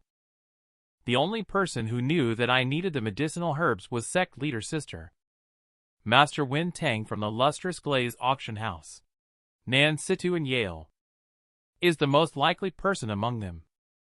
The scene suddenly changes. Yale is anxiously looking out the window inside the inn. The big sister has been gone for so long. Why hasn't she come back yet? A squeaking sound came from the door. Yale's face lit up. It was the big sister coming back. She quickly asked about the adult's condition. After receiving a positive reply, Yale instantly smiled with joy. "That's great," she said with a bow of gratitude. "I can leave with you now." Sky Dwanligh, who guessed close to the truth, couldn't help but sigh. He didn't expect this little girl to be so mysterious. Could it be that she was deliberately caught at the auction house? The more you think about it, the more complicated it seems. Sky Dwanligh quickly stopped pondering. Only the rare Firefly crystal core is missing. Once he obtains it, he will have all the herbs needed for sect leader sister. But it's not even available in the auction house. It might be difficult to find. Just then, footsteps could be heard in the distance. Several black-clad individuals were discussing something. It turned out that a rare fire element crystal core had appeared in the cliffside mountain range within the city, which was highly compatible with the young Marquis technique. Therefore, the black-clad individuals were gathering a group of people. Sky Dwanligh heard it. He thought to himself that this is too coincidental. Then he made his move and knocked out a lone man in black who was separated from the group due to diarrhea. He changed into the clothes of the man in black and caught up with the main force. Enter deep into the mountains. Li Situ begins to distribute poison-repelling powder to everyone. He explained that there is often miasma in this area. Taking this herb can protect against the invasion of miasma. Everyone took the Dan pill one after another. Continuing, Lee Sita made it clear that regardless of the outcome of this trip, each person will receive at least 100 gold coins. The crowd erupted in cheers. Hooray! The group walked through the miasma in the cliffside mountain range. Suddenly, the sky darkened. A red giant python suddenly appeared in front of the crowd. At this moment, the old man reminded little Dwanligh that it was a fire-feather purple-crowned snake, with a strength around the level of the Spring Blossom Realm's first layer. Sky Dwanligh couldn't help but be shocked. What? The Spring Blossom Realm's first layer is a whole stage higher than him. Sky Dwanligh looked ahead. Purple-crowned snake overhead is none other than the Firefly Crystal Core at this moment. Lee Sita pointed at the giant python ahead, saying, "Whoever kills this beast will receive a reward of 10,000 gold coins." Sky Dwanligh thought to himself, these people's cultivation levels are all at the chi condensation stage. Isn't going up there recklessly just asking for trouble? However, when everyone looked at the huge creature in front of them, they couldn't help but tremble and break out in a cold sweat. Fortunately, at this moment, a big man took the lead and encouraged them. "What is there to fear? Are we unable to defeat a mere beast with so many of us?" The ignorant are fearless. Hearing the shout of the big man, people were indeed inspired by his courage. They picked up their weapons and charged forward. Charge! Only to see the giant python open its mouth. It spewed out a tongue of fire. Several people were instantly turned into ashes by the flames, emitting painful screams. Seeing the horrifying scene in the distance, the remaining few people couldn't help but tremble. One person even got so scared that they wet themselves. At this moment, the guard beside Lee Sita said, "Young Marquis, let us protect you as you retreat." However, Lee Sita showed a sinister smile and said, "Don't worry. I just need to borrow something from you. I have a way to deal with it myself." Several people asked in confusion, "What do you need to borrow?" A cold laugh echoed, "Your lives." Before the words had even fallen, several people were instantly unable to move. Then, they realized that there must be something wrong with that poison-repelling powder. But it was already too late. Several people could only watch helplessly as the giant python attacked. Then several people self-destructed and perished. Amidst the explosions, the giant python let out a roar. It was furious. At this moment, Sky Dwanligh was hiding behind a large tree. He witnessed it all. He couldn't help but be glad he didn't eat this thing. Lee Sita watched the python emerge from the explosion unscathed and thought to himself, "This beast has tough skin. But fortunately, I have a trick up my sleeve." He casually threw several frost pearls. The frost pearls formed a frosty formation over the python's head. Due to the nature restraint, the python was trapped within it. Unexpectedly, when the python crashed into the formation, the firefly crystal core on its head emitted a red light and made a cracking sound. The formation shattered. This surprised Lee Sita. The python gnashed its teeth at him, spewing out fire snakes. Lee Sita, desperate, closed his eyes. However, there was a loud thud. The flames went out, leaving only one person and one snake staring at each other wide-eyed. Suddenly, the spiritual power above the giant python dissipated. It fell heavily to the ground. "Did you know? The young man facing the giant python with wide-eyed looks is not a good person. Not long ago, he severely injured the giant python. He treated his subordinates as cannon fodder. Now, the giant python, with its spiritual power depleted, fell to the ground. He then began endless taunting. As a result, his joy turned into sorrow. Suddenly, the giant python woke up. The python tripped him with a sudden dash and then fled the scene, disappearing into the deep mountains and old forests. Lee Sita watched the fleeing python helplessly, cursing in pain. At that moment, the fallen leaves swirled up, only to see a figure appearing in front of him. Lee Sita couldn't help but feel puzzled. And the black shadow chasing the giant python is none other than Sky Dwanligh. He looked at the giant python in front of him and couldn't help but sigh. It's so fast!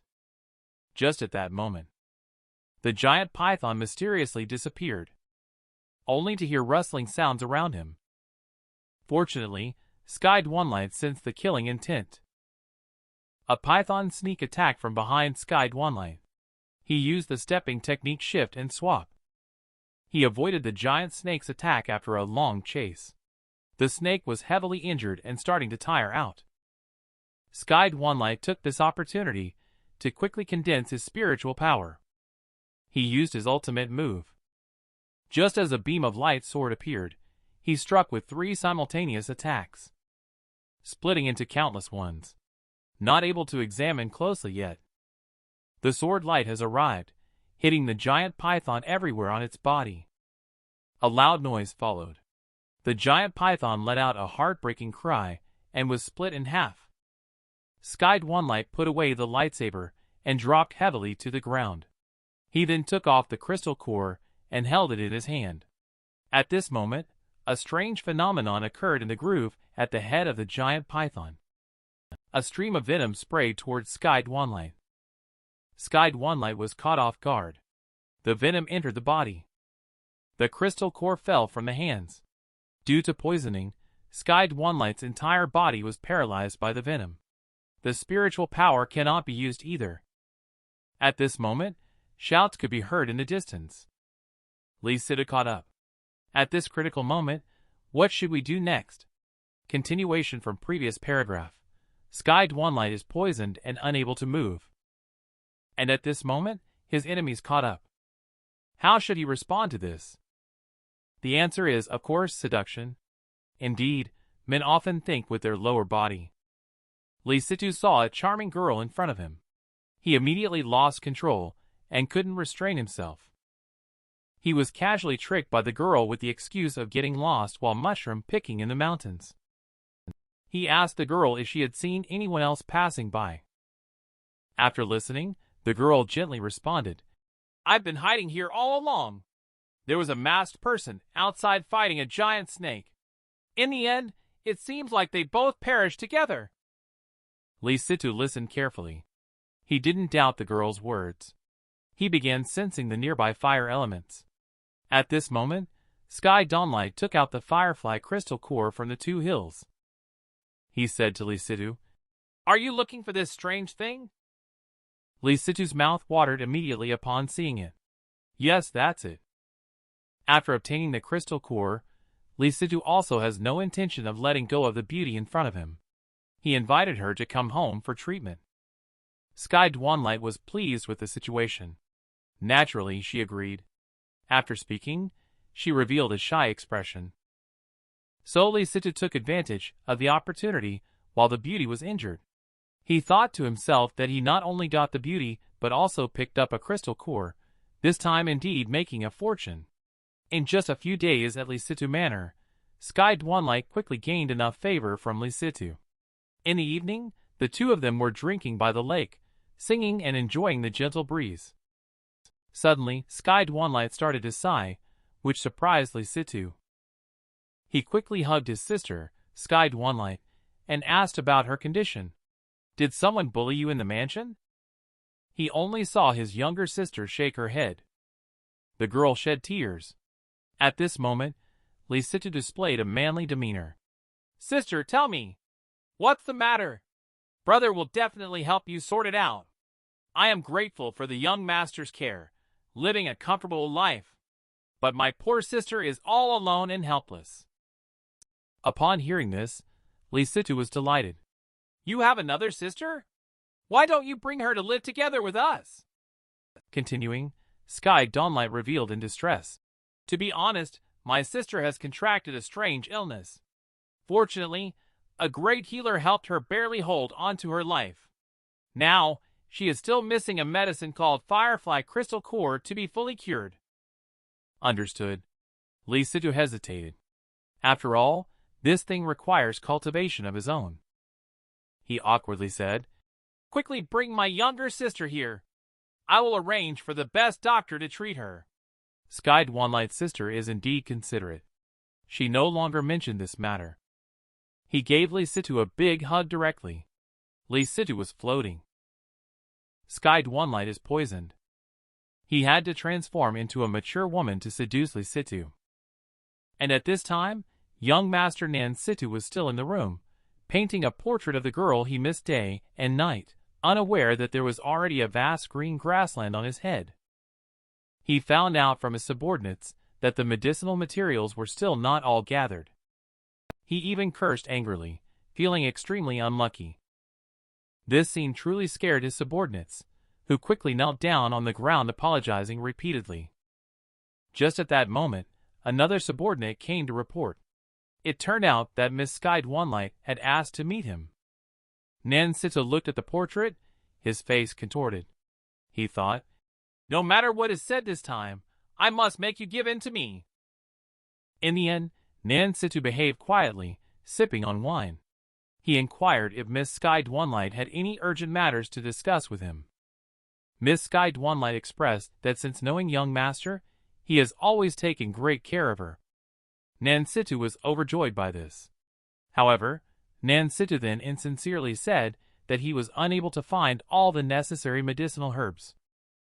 Miss Sky Dwanligh also showed understanding, expressing that marrying you was like becoming her younger sister. This helped fulfill one of her wishes. Before the words had even faded, Nan Situ had already turned around to make arrangements for the wedding.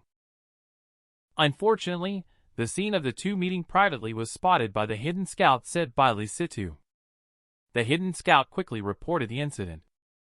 When Lee Situ found out he had been deceived, he angrily cursed the couple, especially when he saw Sky Dwanligh humming a tune. He was even more furious.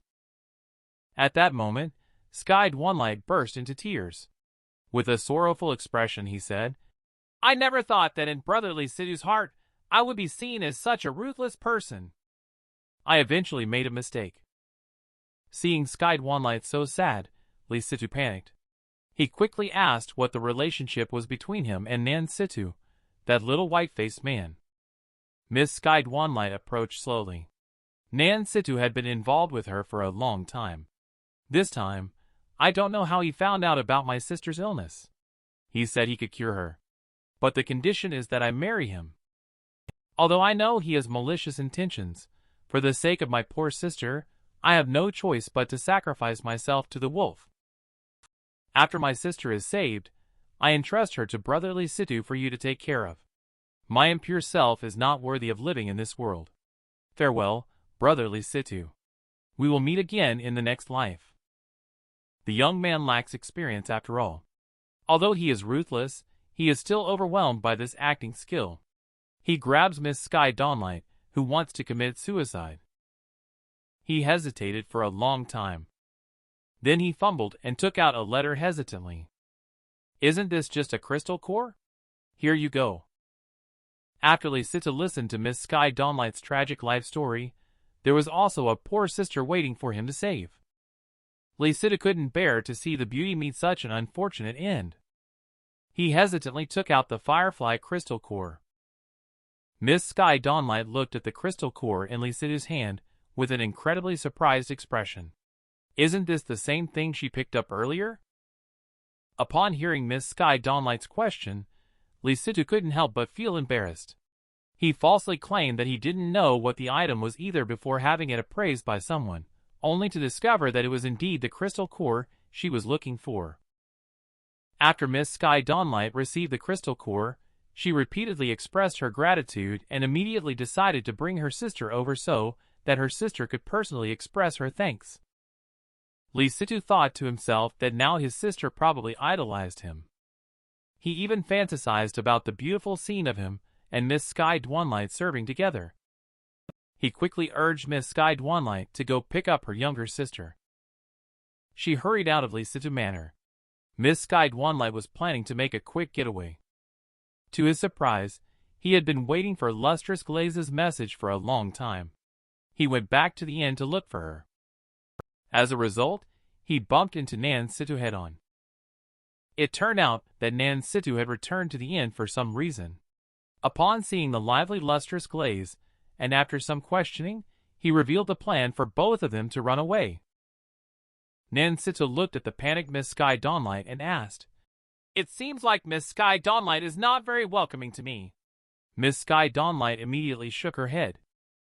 In the end, he was forced into a wall slam by Nansito. Nansito also did not listen to his explanation. He directly had someone bring out the bound lustrous glaze. Miss Sky Dwanligh saw lustrous glaze being captured. She also understood everything. He inquired about what young Master Nansito wanted to do.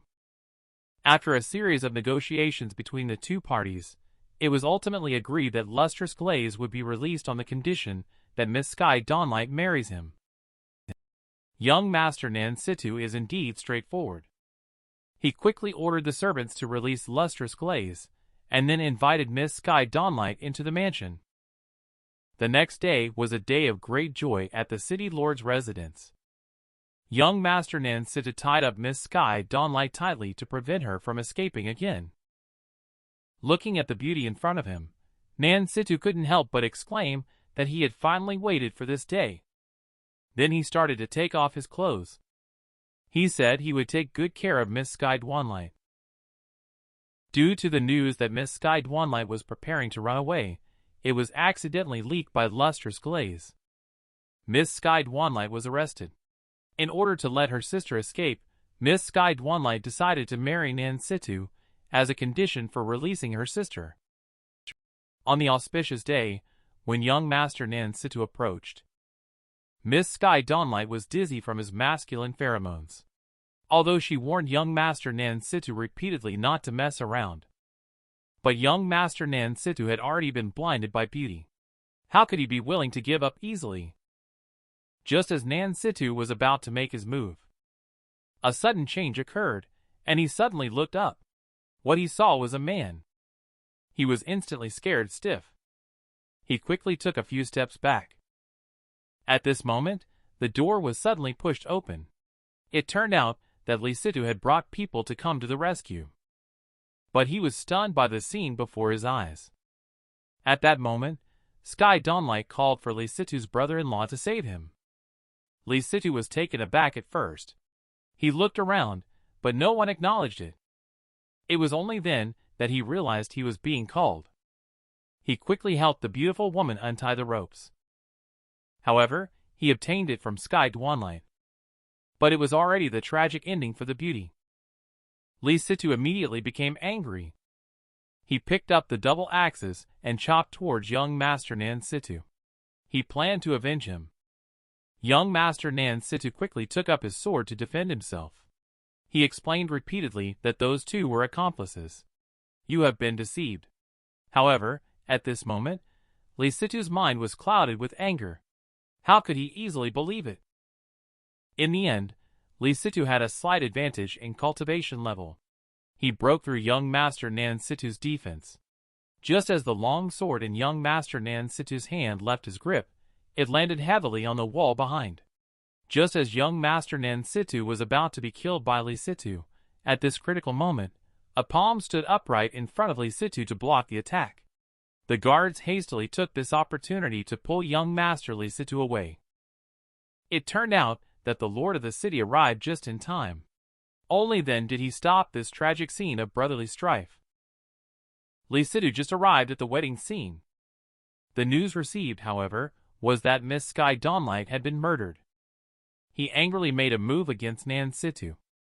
Just as his double axes were about to make contact intimately with Nansito, Nansito arrived just in time, blocking this fatal blow.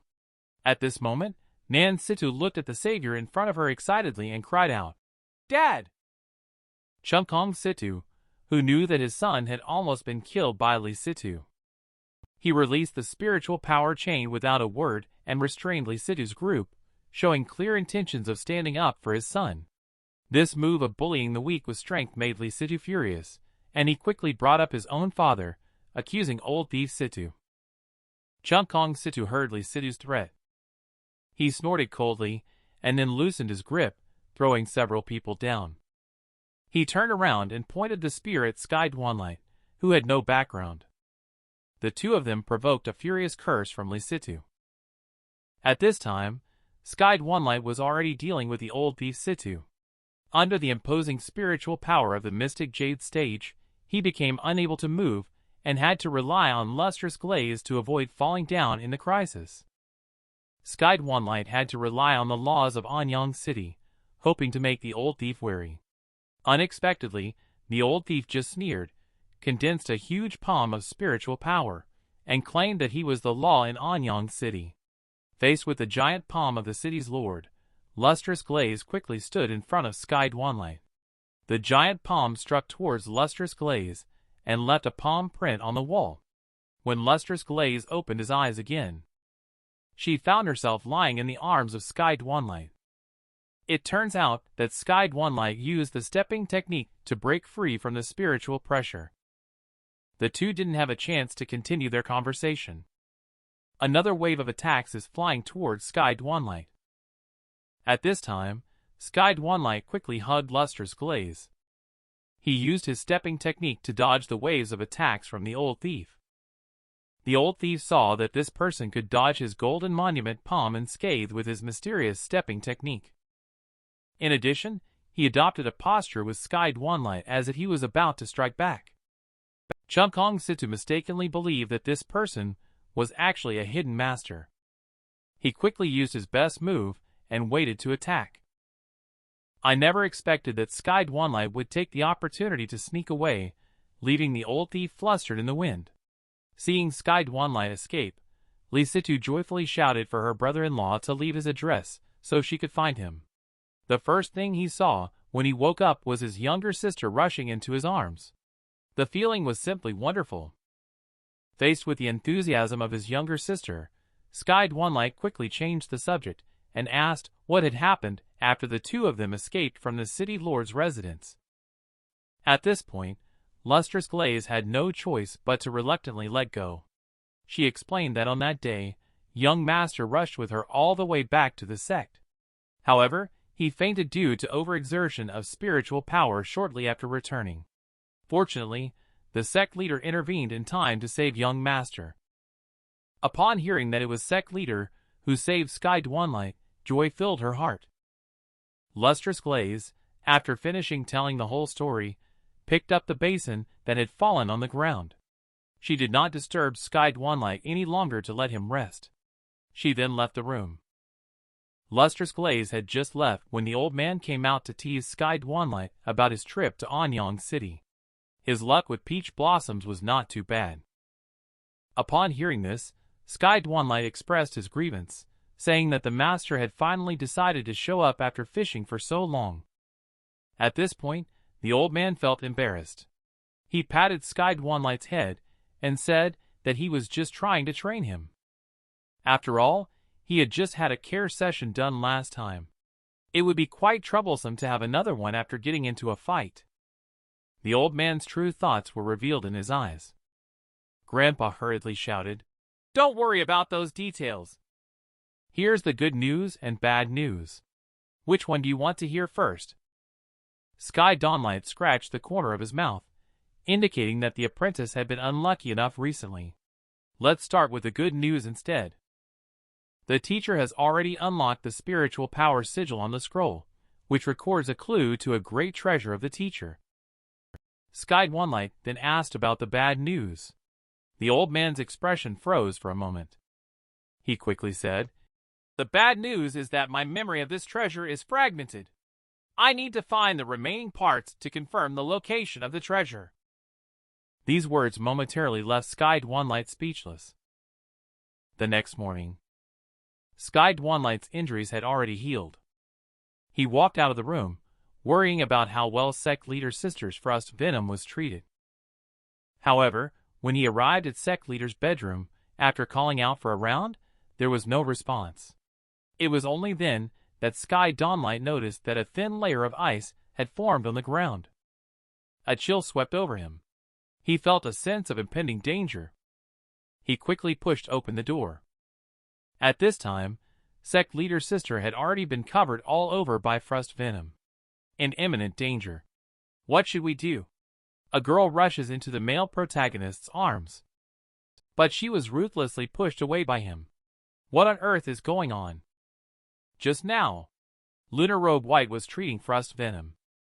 She was attacked by a group of black-clothed individuals. This led to a backlash of the frost venom in her body. At this point, Sky Dwanligh has no choice but to seek help from her teacher. After being investigated by Grandpa, it was found that her situation at this time is far from optimistic. Completely lost, she can only rely on the instinct of life to resist the erosion of frost venom. In order to prevent frost venom from further invading the heart, Grandpa quickly asked Sky Dwanligh to remove the sect leader's clothes for needle therapy. Who would have thought that Sky Dwanligh misunderstood the teacher's meaning? With a shy face, she hesitated for a long time and did not move. The angry old man had no choice but to inform Sky Dwanligh that if she didn't take action soon, frost venom would invade her arteries. At this moment, Sky Dwanligh finally relaxed. The old grandfather successfully used the golden needle technique to seal the erosion of frost venom.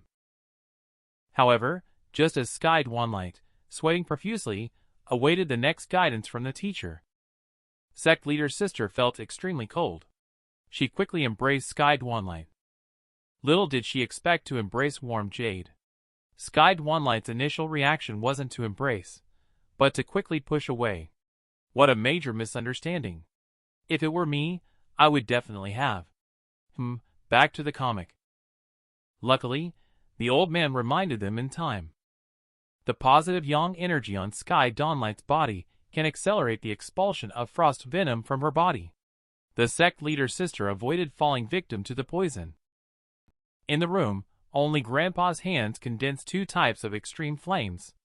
A blue one and a red one complemented each other. Under the mighty pressure of Grandpa, frost venom felt like it had encountered a formidable foe. It quickly escaped from Lunar Robe White's mouth. What is unexpected is that frost venom, after a long period of accumulation, actually absorbs spiritual energy to condense into a tangible form. Currently, only by killing it can Lunar Robe White be fully healed. Before the old man finished speaking, the skeleton transformed by frost venom seemed to sense the approaching danger. Frost venom took the initiative to attack Sky Dwanligh. Frost venom unleashed a fierce storm into Sky Dwanligh's body. Coincidentally, frost venom's attributes happened to counter Sky Dwanligh's stepping technique. Sky Dwanligh was unable to dodge in time. The ice instantly froze Sky Dwanligh's chest and below. The ice gradually spread towards his head. In a crisis, suddenly Sky Dwanligh remembered the top-tier fire element crystal core on the ground. It should be able to counteract frost venom. Sky Dwanligh quickly struggled to pick up the crystal core. Having waited for the warning from the old man, the crystal core has already entered the abdomen. The crystal core has entered the body of Sky Dwanligh. The crystal core instantly released a huge fire element spiritual power, breaking through the constraints of frost venom. The two energy types interweave, using Sky Dwanligh's body as the battlefield. They are merging and devouring each other.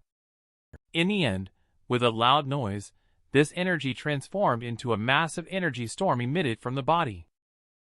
What exactly did the male lead do? His dog head is about to hit the ground. Just now, after Lunar Robe White regained consciousness, he saw Sky Dwanligh mysteriously appear in his own bedroom. A cold wind blew in. She immediately sneezed. She only then realized that she was completely naked. It was chilly. Obviously, someone had stripped her of her clothes. And there was only Sky Dwanligh in the room. Considering the previous experience with this guy, she quickly identified the real culprit. She decided to execute Sky Dwanligh on the spot, this big pervert. Fortunately, at this time, the remnants of the fragments on the ground caught Lunar Robe White's attention, immediately followed by her surprising discovery. The frost venom on her body has completely disappeared. Her little face turned slightly red for a moment. She was at a loss. After hard thinking, fragments appeared in her mind at last, intermittently. It seemed to make her actively embrace Sky Dwanligh. And in order to save him, Sky Dwanligh sacrificed himself by drawing frost venom into his own body. He is his own savior. Before Lunar Robe White could come to his senses, two small figures appeared in Sky Dwanligh's eyes. Two small figures appeared in Sky Dwanligh's eyes. Then he fell heavily to the ground. This scared her. Fortunately, after investigation, Sky Dwanligh only experienced excessive consumption of spiritual power. She temporarily fainted. Looking at the Sky Dwanligh in front of her, her heart felt uncomfortable for a moment. Treat him as one's equal. Even almost killed him. Yet he was willing to risk such great danger to save oneself. During the contemplation of the Lunar Robe White, the call of Grand Elder came from outside. To avoid Grand Elder seeing the regeneration of Sky Dwanligh, she had to hide in the bed before Grand Elder opened the door. Sure enough, Grand Elder, upon learning that Lunar Robe White was just cultivating, lost some spiritual energy. After no one came to assassinate, he took his people away. After the gate was tightly closed, Lunar Robe White finally breathed a sigh of relief. Sky Dwanligh, who woke up at this moment, could not believe his eyes when he saw the sect leader's sister lying in the same bed with him. It was unbelievable. This time, he helped the sect leader's sister remove the frost venom. Sect leader's sister unexpectedly treated him so well. Seeing this, Lunar Robe White quickly covered Sky Dwanligh's mouth to prevent him from making a sound so that the situation would not be exposed. Lunar Robe White was forcibly kissed. She was stunned, utterly loathing it. Just now, Lunar Robe White covered Sky Dwanligh's mouth with her hand to keep him from making a sound. This is the first time sect leader's sister has been so kind to him. Perhaps Lunar Robe White also felt that the intimacy between the two was too much at this moment. She quickly released her hand. For a moment, she didn't know how to speak.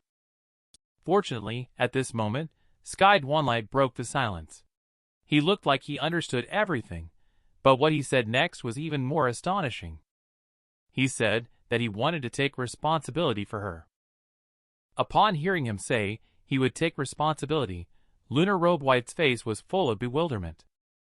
She was instantly scared silly. She hastily sat up from the bed, telling him not to speak nonsense. But where would Sky Dwanligh believe it? Especially now. Sect leader's sister still has a shy look on her face. A rhetorical question was thrown out, leaving Lunar Robe White speechless. She quickly told Sky Dwanligh to put on his clothes first. Sky Dwanligh didn't move at all, pretending to be in great pain all over his body. Lunar Robe White was surprised. She quickly grabbed Sky Dwanligh. She never expected to exert too much force. Sky Dwanligh was caught off guard and pounced heavily towards her. Then the two of them kissed, making a kiss sound. The two who had never experienced such a scene before. Their hearts began to beat violently. In the end, Lunar Robe White couldn't control herself first. She quickly told Sky Dwanligh to get up. However, at this time, Sky Dwanligh was still immersed in her own kiss, unable to extricate herself. She treated this as if it were a passing breeze. So, Lunar Robe White angrily slapped him. He also told him to wake up. He saw himself being beaten. Sky Dwanligh showed an innocent expression. At this moment, Lunar Robe White also felt that they had been too harsh. Just wanted to show some concern for Sky Dwanligh. Who would have thought that Sky Dwanligh would be like a startled bird? Quickly ran to the corner of the wall. Shouted, "Don't come over here!" Seeing this, Lunar Robe White could only give up. He told Sky Dwanligh not to overthink things and to take care of himself. Then he walked out of the room with his long legs. Sky Dwanligh was full of gratitude at this moment. This time, he no longer had to do menial tasks. Just at that moment, Lunar Robe White suddenly turned his head and said ominously to Sky Dwanligh, "If he dares to speak of today's events without permission, she will cut off his tongue." Sky Dwanligh was so scared that she immediately began patting her chest and gasping for breath. She thought to herself that she really couldn't understand a woman's mind. How could she change her attitude as quickly as flipping a page in a book? Under the careful care of sect leader's sister, Sky Dwanligh's injuries were almost healed within a few days. At the same time, the double seventh festival quietly arrived. However, Sky Dwanligh is not a native of this realm. He only has vague memories of it, so he no longer thinks much about it. Today is Lustrous Glaze's birthday. Lustrous Glaze owes him a life-saving favor. He immediately decides to give her a gift. At this moment, Sky Dwanligh hesitated. Fortunately, he had previously cured sect leader's sister's illness. As a result, he was given the opportunity to select a treasure from the exquisite pavilion. This way, he can choose a treasure as a gift. After careful consideration in the treasure trove, Sky Dwanligh's gaze fell upon a pendant that captured his attention after much deliberation. It is said that this pendant has been infused with a defensive inscription by a powerful individual, which can withstand any attacks from below the Mystic Jade stage until the energy is depleted. Under the explanation of the beautiful disciple, Sky Dwanligh was moved and decided that this is it. Sky Dwanligh made a date with Lustrous Glaze to meet at the pavilion in the evening. The moonlight tonight is particularly engaging. Lustrous Glaze under the pavilion looks even more beautiful. At this moment, she is eagerly waiting for the young lord's surprise. Suddenly a hand covered Lustrous Glaze's eyes. Before long, Lustrous Glaze got the answer from the young master. She instantly felt her heart aflutter, her little face blushing slightly. Later, Sky Dwanligh took out a pendant from behind. He personally helped Lustrous Glaze put it on her neck. When Lustrous Glaze opened her eyes and saw the exquisite pendant in front of her, she was full of surprise. "Give it to me?" She didn't expect that this was intentionally given to her by the young master. She thought to herself how noble it was for the young master to give her such a precious gift. Today happens to be the double seventh festival. Thinking of this, Lustrous Glaze's face flushed with shyness. Then she stopped Sky Dwanligh with her hand when he was about to speak. She said, "Master's intentions." Lustrous Glaze understood. In fact, she had something to say to Master all along. At this moment, Sky Dwanligh felt that this girl was particularly strange today. It seemed like the two of them were not on the same page. Just heard Lustrous Glaze slowly utter the word, "Me." Sky Dwanligh didn't react in time. "I like these 4 words of yours." They were already loudly spoken by Lustrous Glaze. The atmosphere was instantly pushed to a climax. After Lustrous Glaze expressed her intentions, her mood also relaxed. She never even dreamed that she was not the only one with unrequited love. The gentleman will express his intentions on the double seventh festival. Upon learning that Lustrous Glaze liked his own, Sky Dwanligh cursed in his heart instantaneously. This misunderstanding has escalated. He quickly explained. This is the birthday gift he gave her. He has always treated Lustrous Glaze as a younger sister. Lustrous Glaze's face was as still as death. His own affection led to the ending of treating her like a younger sister. Sky Dwanligh does not love oneself. The answer is like a bolt from the blue. Lustrous Glaze's tears began to slip uncontrollably from the corners of her eyes. She turned around, using her physical discomfort as an excuse, and left dejectedly. She ran to a place where no one was around and cried. All of this was just her own imagination. Unfortunately, this scene happened to be seen by the Grand Elder. Lustrous Glaze quickly wiped away the tears at the corner of her eyes, and forced herself to remain calm. Just then, the Grand Elder approached and reprimanded Lustrous Glaze for her misconduct. At this moment, Lustrous Glaze, seeing this, still could not bear to see Sky Dwanligh punished as a result. She knelt down on the ground. She took all the blame upon herself and requested the Grand Elder to punish her. However, the Grand Elder was determined to bring down the sect leader, and was unwilling to give up on this once-in-a-lifetime opportunity. She expressed that she would not reveal this incident to anyone, and she can help Lustrous Glaze get what she wants. As long as Lustrous Glaze is willing to betray the sect leader, be her person. But the sect leader has treated her with kindness as heavy as a mountain. How could Lustrous Glaze be willing to do such a thing? At this moment, Grand Elder may have sensed Lustrous Glaze's hesitation. He told her that there was no rush and asked her to consider carefully before making a decision. This was her final chance given by Sky Dwanligh. It cannot be denied that Grand Elder's words were cunning. This matter felt like a thorn piercing Lustrous Glaze's heart. Lustrous Glaze hesitated about telling Shifu this matter. Just as she was about to pass by a certain room. Just heard the rumors that the sect leader and Sky Dwanligh are involved. Their relationship is extraordinary. But the sect leader has always detested men. Yet he allowed Sky Dwanligh to enter such a prestigious place as the exquisite pavilion. Upon hearing this, Lustrous Glaze mistakenly thought that the pendant on her body was given to her by Master as a gift to the young master, but he actually gave it to her as a token of his own affection.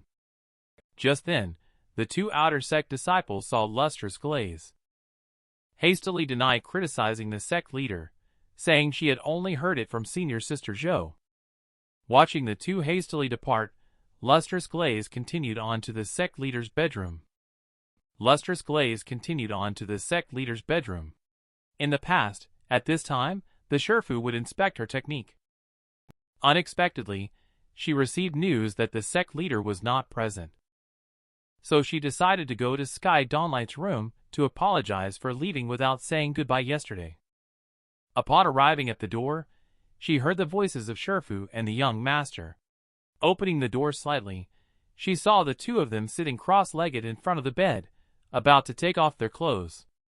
Seeing this scene, Lustrous Glaze's face was full of disbelief. She understood. It turned out that the person the young master liked was Shifu. As her own Shifu, how could she, as a disciple, compete? Not to mention that the two are in agreement with each other. She instantly endured 10,000 points of impact, turned around, and left. However, in the room, Lunar Robe White only felt that Sky Dwanligh was very noisy. She should cut off Sky Dwanligh's tongue. She should cut off Sky Dwanligh's tongue. It turns out Lunar Robe White was afraid that Sky Dwanligh had left a hidden illness in her body last time when he helped her treat Frost Venom. That's why she came to have him check her body. Never did she expect that as soon as she mentioned taking off her clothes, Sky Dwanligh would show an impatient expression. Beside the small lake, Lustrous Glaze sighed sadly about the unfairness of destiny upon seeing their master so heartbroken. Eggy also doesn't know how to comfort.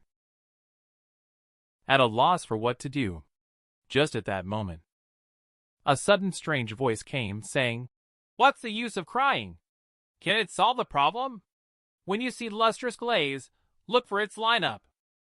The mysterious person named Lustrous Glaze advises not to bother with unnecessary efforts, as one is already within Lustrous Glaze's body.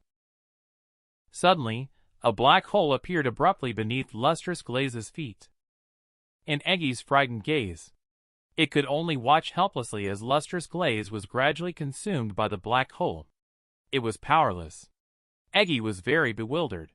It didn't know what was happening. Everything was fine just a moment ago. Meanwhile, Lustrous Glaze, swallowed by darkness, arrived at an unfamiliar place. The place was filled with crimson maple trees. Maple leaves floated in the wind. Suddenly, a dark figure emerged in the distance. However, it was not surprised by Lustrous Glaze's arrival at all, as it had been waiting for a long time. Lustrous Glaze approached for a closer look. She was astonished to find that this dark figure actually had the same face as herself, except for some differences in the eyes. At this moment, the dark figure said, "Silly little sister, I am actually you. It's just that you are the weak and powerless me from before." Then, the dark figure implanted a memory into Lustrous Glaze's mind. Lustrous Glaze took a deep breath. She had never expected that. The dark shadow in front of her was actually there to protect her. She was willing to fall into a deep sleep only after realizing this. Seeing Lustrous Glaze being insulted, she expressed her willingness to help her regain everything that belonged to them. She told Lustrous Glaze not to worry about her master. That woman just treats Lustrous Glaze as a tool to deceive others. Think about what she did behind your back. Once the young master is mentioned, It seems to have hit a sore spot for Lustrous Glaze. Under that devilish charm, Lustrous Glaze wavered. As long as she can be with the young master, she is willing to do anything. At this point, the dark figure started comforting the heartbroken Lustrous Glaze, saying, "Let her come and take everything back." The scene changes. At this moment, Sky Dwanligh is warmly bidding farewell to sect leader's sister. At a dead end, Eggy has no choice but to seek help from Sky Dwanligh. Only to see Eggy make a charge and bump Sky Dwanligh, causing her to stagger. Just as Sky Dwanligh was confused, she saw Eggy heartbroken. She realized that something must have happened to Lustrous Glaze. Guided by Eggy, he hurried to the small forest. What he saw was Lustrous Glaze lying unconscious on the ground. Sky Dwanligh quickly picked up Lustrous Glaze to check the injuries. At this moment, Lustrous Glaze slowly opened his eyes. Beside the small lake, Lustrous Glaze regained consciousness. She was surprised by the arrival of the young master. At this moment, Sky Dwanligh slowly explained the reason. It turned out that Eggy was urgently looking for him. He was worried that something had happened to Lustrous Glaze, so he came to check. He just happened to run into you who had fainted. However, why did your eyes turn red? Lustrous Glaze noticed her own abnormality being noticed by Sky Dwanligh. She casually made up a random excuse to get away with it. There is no major issue with her body. Sky Dwanligh suddenly realized. Without much thought, he saw that the timing was right. Lustrous Glaze admitted that she had been impulsive last night and asked the young master not to take it to heart. Sky Dwanligh quickly helped up the apologetic Lustrous Glaze, who apologized and said it was her fault. He had not explained clearly, which led to the misunderstanding. "If you don't mind, let's just treat each other as siblings from now on." After hearing these words, Lustrous Glaze hesitated for a moment. "Brother." Sky Dwanligh also responded with a "sister." The two reconciled as if nothing had happened. Then Lustrous Glaze summoned Eggy, who was hiding behind Sky Dwanligh. Upon hearing Lustrous Glaze's call, Eggy immediately got scared and jumped into Sky Dwanligh's embrace.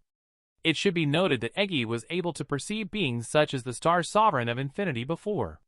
It naturally sensed the changes in Lustrous Glaze.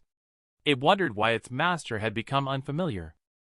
Seeing that Eggy refused to come over, Lustrous Glaze handed Eggy over to Sky Dwanligh to take care of. Sky Dwanligh was happy when he saw Lustrous Glaze calling him brother, and readily agreed. When Sky Dwanligh left, Lustrous Glaze snorted coldly. She was finally free. Ningzhou City Lord's residence. Nan Situ was drinking a small glass of wine, looking gloomy while staring at a portrait of Sky Dwanligh.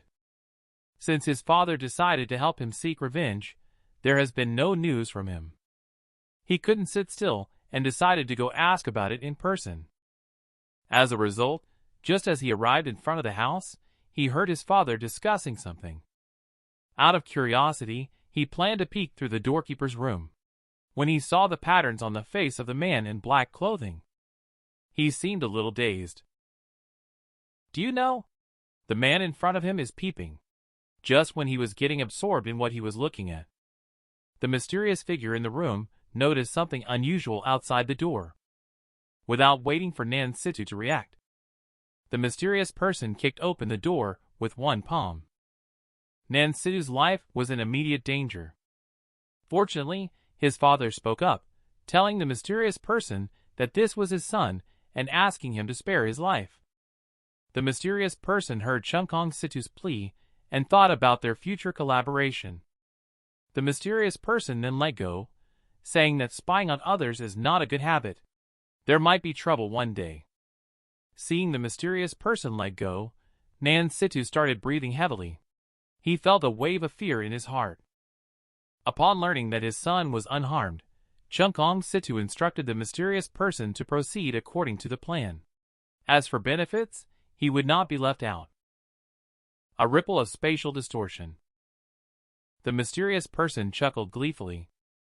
When the mysterious person left, Nan Situ then asked his father how he could have dealings with such a dangerous figure. If anyone found out, the consequences would be unimaginable. Seeing his son's concern, Chung-Kong-Situ was greatly comforted in his heart. It was not in vain for him to avenge his son. Immediately, he expressed that he knew what he was doing. Haven't you always wanted revenge? He has already found out. The guy that day was from the ethereal sect. At this moment, Nan-Situ couldn't help but feel confused. He is from the ethereal sect? Isn't that place meant only for women? The thought ignited a fire in his heart.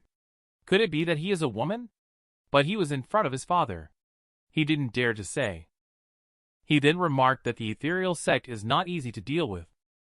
Chung-Kong-Situ heard his son's question. Chung-Kong-Situ couldn't help but feel proud. That's why I sought out this man in. This time we can actually kill two birds with one stone. A few days later, when Sky Dwanligh and Eggy were still asleep, a noisy sound came from outside the door. He had to check who was disturbing his peaceful dream. Who would have expected to see a large number of disciples gathering to head towards the sect's grand formation? He felt that something was wrong and hurried over. In front of the sect's great formation, Lunar Robe White was leading a group of disciples facing off against Chung-Kong-Situ. However, they received insults from the other side. Lunar Robe White asked why their sect has always had a peaceful relationship with Anyang City. What is the reason for mobilizing troops and causing such a disturbance today? Chung-Kong-Situ expressed that recently, there have been a large number of girls missing in Ningzhou City. Lunar Robe White, who has been living in the sect for a long time, naturally did not know about these things. Chung-Kong-Situ sneered when he heard Lunar Robe White's answer. Oh, really? His plan had to be revealed. He directly poured dirty water on Lunar Robe White, informing people that the culprit who used the maiden as a cauldron is her. Upon hearing this, the disciples of the ethereal sect couldn't help discussing it. It's worth noting that sect leader has been getting very close to a certain man recently. Just as Lunar Robe White was refuting Chung-Kong-Situ, Sky Dwanligh appeared. Pay attention. This male lead is simply a dazed character. Just when Lunar Robe White was adamantly insisting that there were no men in the sect, he popped out. It could be considered a scene of being slapped in the face. He looked at the fierce eyes of the crowd. Sky Dwanligh feels a bit embarrassed. Chung-Kong-Situ was even more delighted to see the male lead. Those who didn't know would have thought he was here to set up Lunar Robe White. However, facing such a scene, Lunar Robe White remained calm. She had seen all kinds of situations growing up. She directly admitted that this guy was just a menial worker. Chung-Kong-Situ just coldly chuckled at this. Immediately, he pulled out an ethereal sect token, leaving no doubt as to the evidence. Seeing the token, Sky Dwanligh made him feel something was wrong. How could he have a sect token when he hadn't lost anything himself? Then he looked at Lustrous Glaze and shook his head. What a mess. Lunar Robe White also generously acknowledged token. However, this is not very convincing. Sure enough, the old thief still has a trick up his sleeve. She sent someone to bring out a young girl. He went to great lengths for revenge. The young girl immediately pointed at Lunar Robe White and identified her as the culprit. These pieces of evidence are linked one after another. Even Lunar Robe White can't handle it anymore. She felt a malicious intention coming. Trouble ahead. The rest of the onlookers, after seeing the young girl, also became angry. They didn't expect she was the real culprit. A furious bald man grabbed a meteor hammer and swung it towards Lunar Robe White.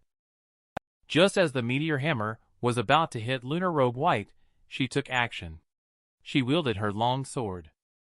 Little did she know that her weapon got stuck. At this moment, several little rascals took advantage and made their move. It was simply dishonorable. But as the sect leader, she is certainly not someone to be trifled with. A blast of cold air froze the chains in place. The long sword was drawn from its sheath. However, these two little scoundrels have already arrived in front of Lunar Robe White. Just saw her unleashing a sword aura. The little scoundrels were instantly sent flying backwards. Several days later, Ethereal Sect was still outnumbered. Under the protection of the sect's great formation, everyone was able to stay safe temporarily. Facing such a huge crisis, Sky Dwanligh had to seek help from his teacher. But this formation is ultimately lifeless. It can only resist temporarily, and is not a long-term solution. Sooner or later, someone will find its flaws. As for the disappearance of the girl this time, it is really too suspicious. Sky Dwanligh suspects it is a plot by the old man young Master Situ. If he wants to break the situation, he will have to come up with another solution. At this moment, someone knocked on the door. Sky Dwanligh had to interrupt his thoughts. He didn't expect that it was Lustrous Glaze who came. She entered the room, looking around in all directions in a flustered manner. Seeing no one around, she quickly closed the door and informed Sky Dwanligh that the sect actually has a secret passage that leads directly to the outside. Upon hearing about this good news, Sky Dwanligh's face lit up with joy. He excitedly grabbed Lustrous Glaze and said, "Good sister, help him pass on the message to the sect leader that he will seek out the truth when he goes out. He will definitely clear Lunar Robe White's name."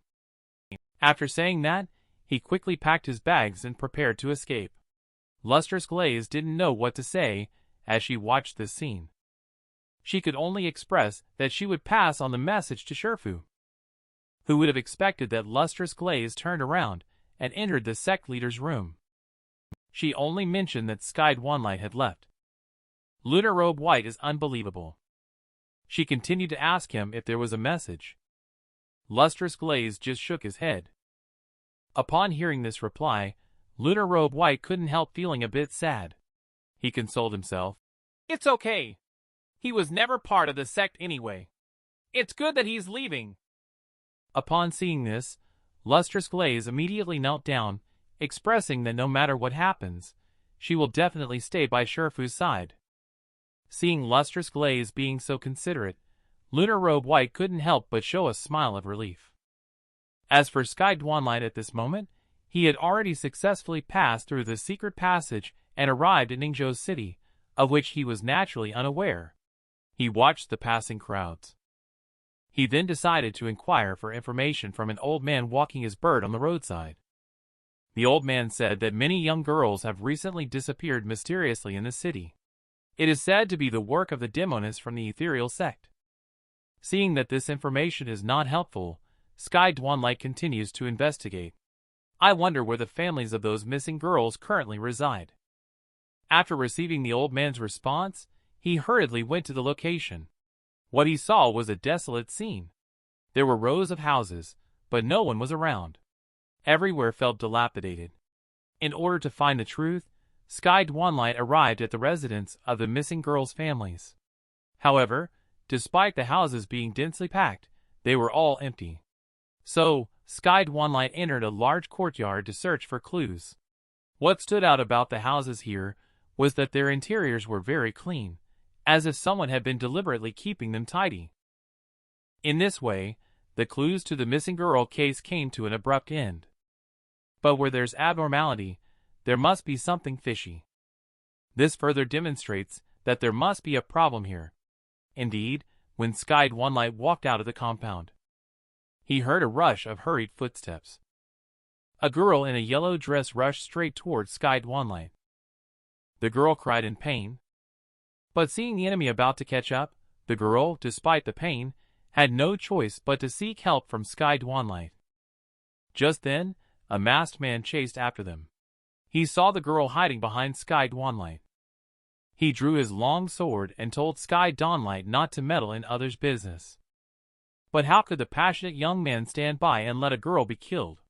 He faintly sensed that the truth was about to come to light. Just then, the masked person waved a long sword and thrust it towards Sky Dwanligh. Sky Dwanligh saw the long sword about to stab him. Sky Dwanligh moved. He used the stepping technique to create two afterimages with ultimate speed, distorting space. With a flash, Sky Dwanligh had already reached behind the masked man. Then Sky Dwanligh executed a reverse grip. The masked man's arm made a crisp sound. Facing the person who killed the girl, Sky Dwanligh obviously would not show mercy. He ignored the masked man's screams. Just sees Sky Dwanligh make a swift side step. The masked man flew backward heavily. The masked man crashed into a big tree with a loud noise. Wait until the smoke clears. A large imprint is left on the big tree. At this moment, the masked man. All bones in the body have been broken. Under the threat of death. He raised his hands, indicating that as long as his life is spared, he will say anything. Just when it seemed like things were going to be resolved smoothly, unexpected changes occurred. An icy arrow flew and pierced the heart of the masked figure. Seeing the masked figure fall down, Sky Dwanligh wants to find the person who took the shot. But as he turned around, he saw the girl who was still scared. His heart softened. He couldn't ignore the danger the girl was in, so he walked up to her and told her, "Don't be afraid. It's okay now." Hearing the voice of Sky Dwanligh, the girl slowly opened her eyes, realizing that she had been saved by the big brother in front of her. He looked at the girl in front of him. Sky Dwanligh suddenly realized that she seemed quite young.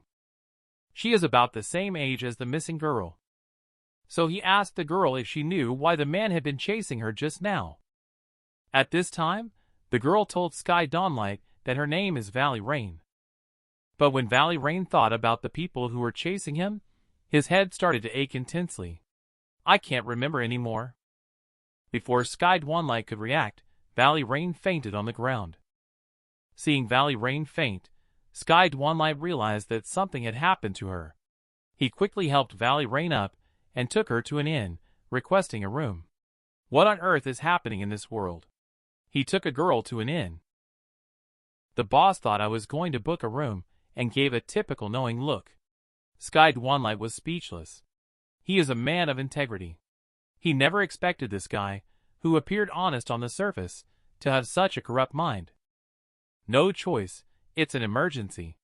Sky Dwanligh had no choice but to follow the boss's suggestive guidance and brought Valley Rain to the room. The scene changes. At this moment, a middle-aged man sits despondently on a chair. Since his daughter went missing, he sent the entire war band to find her whereabouts, but still no news. Faced with delicious food, he finds himself with no appetite. Just as the old man was about to leave with the food, a young man with blue hair brought good news. He informed the captain that the young lady has been found. Upon hearing the news, the man was overjoyed. He quickly inquired about his daughter's whereabouts. At this time, Sky Dwanligh is inside the house checking the girl's injuries.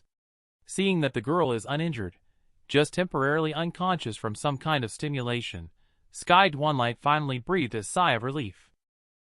At this moment, the door was suddenly kicked open by someone. Sky Dwanligh saw the other party approaching aggressively with a group of people, thinking that they were coming for revenge. The man saw Sky Dwanligh holding his daughter's hand, who was lying unconscious on the bed. He couldn't help but feel angry. He cursed like a beast. He directly unleashed his spiritual technique, summoning a lion to pounce towards the Sky Dwanligh. Sky Dwanligh also refused to back down. He only saw him gather spiritual power. He performed an ultimate skill, the instant consecutive slashes. One can imagine a tragedy happening. Fortunately, at this time Valley Rain woke up from unconsciousness. She saw the two fighting and quickly asked them to stop. Upon hearing Valley Rain's voice, the two barely stopped their attack. This misunderstanding has escalated. Faced with such a scene, the two stared at each other in astonishment. It turned out that one of them was Valley Rain's father, and the other was her savior. After the middle-aged man realized his misunderstanding with Sky Dwanligh, he took the initiative to invite Sky Dwanligh to a dinner to apologize. Sky Dwanligh accepted the apology. In the meantime, he inquired with the chief of the war band Valley about any knowledge of the missing girl, mentioning that they wouldn't have known each other if not for the situation. The chief of war band Valley was slightly stunned upon hearing this. He then informed Sky Dwanligh that he still had not obtained any useful information. As for Valley Rain's side, it remained the same as before. Perhaps the chief of war band Valley felt guilty for not meeting Sky Dwanligh's expectations. So, he drank up the wine in his hand. Sky Dwanligh was somewhat disappointed with the outcome. But soon, two people carrying treasure chests caught his attention. Only Chief of War Ban Valley opened the treasure chest and began to introduce them. These treasures were accumulated over many years of his hard work. Please feel free to take whatever catches your eye, young hero. One cannot help but exclaim that wealth indeed brings generosity. Just then, a scroll caught the attention of Star Sovereign of Infinity. He quickly called out to Sky Dwanligh. Sky Dwanligh saw the scroll and realized that it belonged to the pair that he had obtained at the auction house. It was truly a lucky coincidence. Chief of War Ban Valley sighed lightly as he saw Sky Dwanligh staring at the scroll. He began to introduce the origin of this item. Given the exceptional talent of the young hero, perhaps they can catch a glimpse of the mysteries within. He finished speaking. He directly tossed the scroll to Sky Dwanligh. After this meal, the host and the guest enjoyed themselves. Under the farewell of Chief of War Ban Valley, Sky Dwanligh left. Just when Sky Dwanligh was planning to go to the city to investigate, Star Sovereign of Infinity told Sky Dwanligh some good news. After the two scrolls merged into one, he found out the whereabouts of the treasure, and the treasure's location was not far from them. But Sky Dwanligh, who was eager to help Lunar Robe White escape, was somewhat distracted. So Star Sovereign of Infinity informed Sky Dwanligh that this matter would not take up too much of his time. He would have more tricks up his sleeve. Sky Dwanligh was moved and thought that perhaps having treasures would enable him to help the sect leader more. Pay attention. The male protagonist in front is massaging the girl's feet. It happened not long ago. After a discussion between Sky Dwanligh and Star Sovereign of Infinity, they decided to first go search for the treasures left behind by their teacher. He heard movement coming from behind. He immediately shouted loudly. Seeing that his whereabouts were exposed, Valley Rain awkwardly walked out from behind the rock. And he saw the fragile young woman in front of him. Sky Dwanligh understood. He is not willing to listen to Valley Rain's explanation either. He began to speak sternly. He might have sounded too harsh just now. Valley Rain felt wronged and tears flowed out. Sky Dwanligh, who couldn't bear to see girls cry, suddenly became at a loss. He had no choice but to hand the handkerchief in his arms to Valley Rain to wipe away her tears. He expressed his willingness to take her along. Valley Rain was immediately overjoyed. However, the journey ahead was not smooth. The two walked in the wilderness, crossing several big mountains. At this point, Valley Rain was covered in sweat. Then, in a moment of carelessness, they tripped over a stone by their feet, causing Valley Rain to fall heavily to the ground. Even more frightening was that she twisted her foot. Watching the girl in pain, Sky Dwanligh was full of heartache. He quickly took off the girl's white shoes, held her snowy foot in his hand, and activated his spiritual power to massage it, feeling the warmth between Sky Dwanligh's palms. Valley Rain's face turned slightly red. It is obvious that she had long since forgotten Sky Dwanligh's words. The girl accidentally let out a soft and comfortable moan, which startled Sky Dwanligh. He quickly put down the girl's foot.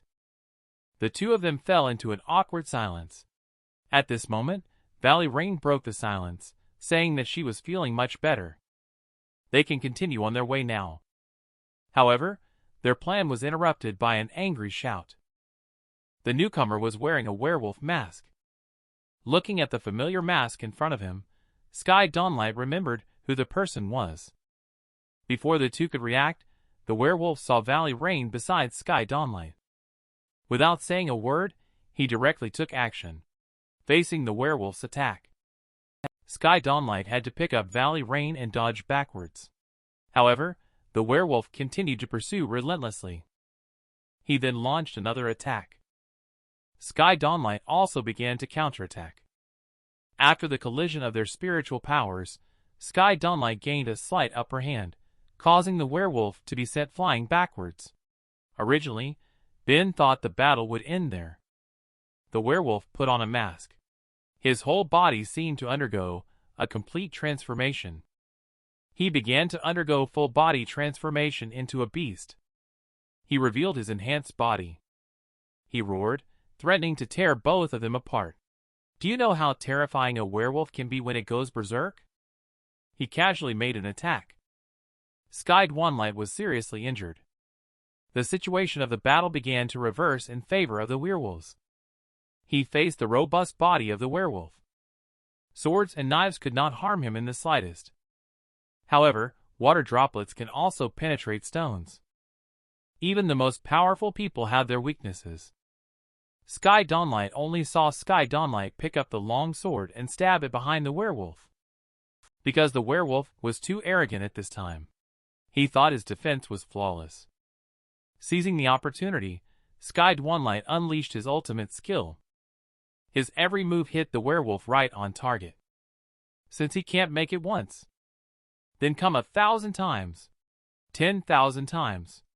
Every ordinary sword swing he makes is for the next time he can make a better one. At this time, the werewolf also realized that Sky Dwanligh's attacks were all purposeful. But it was too late. His defense had already been broken through by Sky Dwanligh. At this point, the identities of the two have already been swapped. He, as fish meat, had nowhere to escape on the cutting board. However, in this environment, the werewolf did not give up resistance. He actually turned his gaze to Valley Rain. Then he launched an attack on her.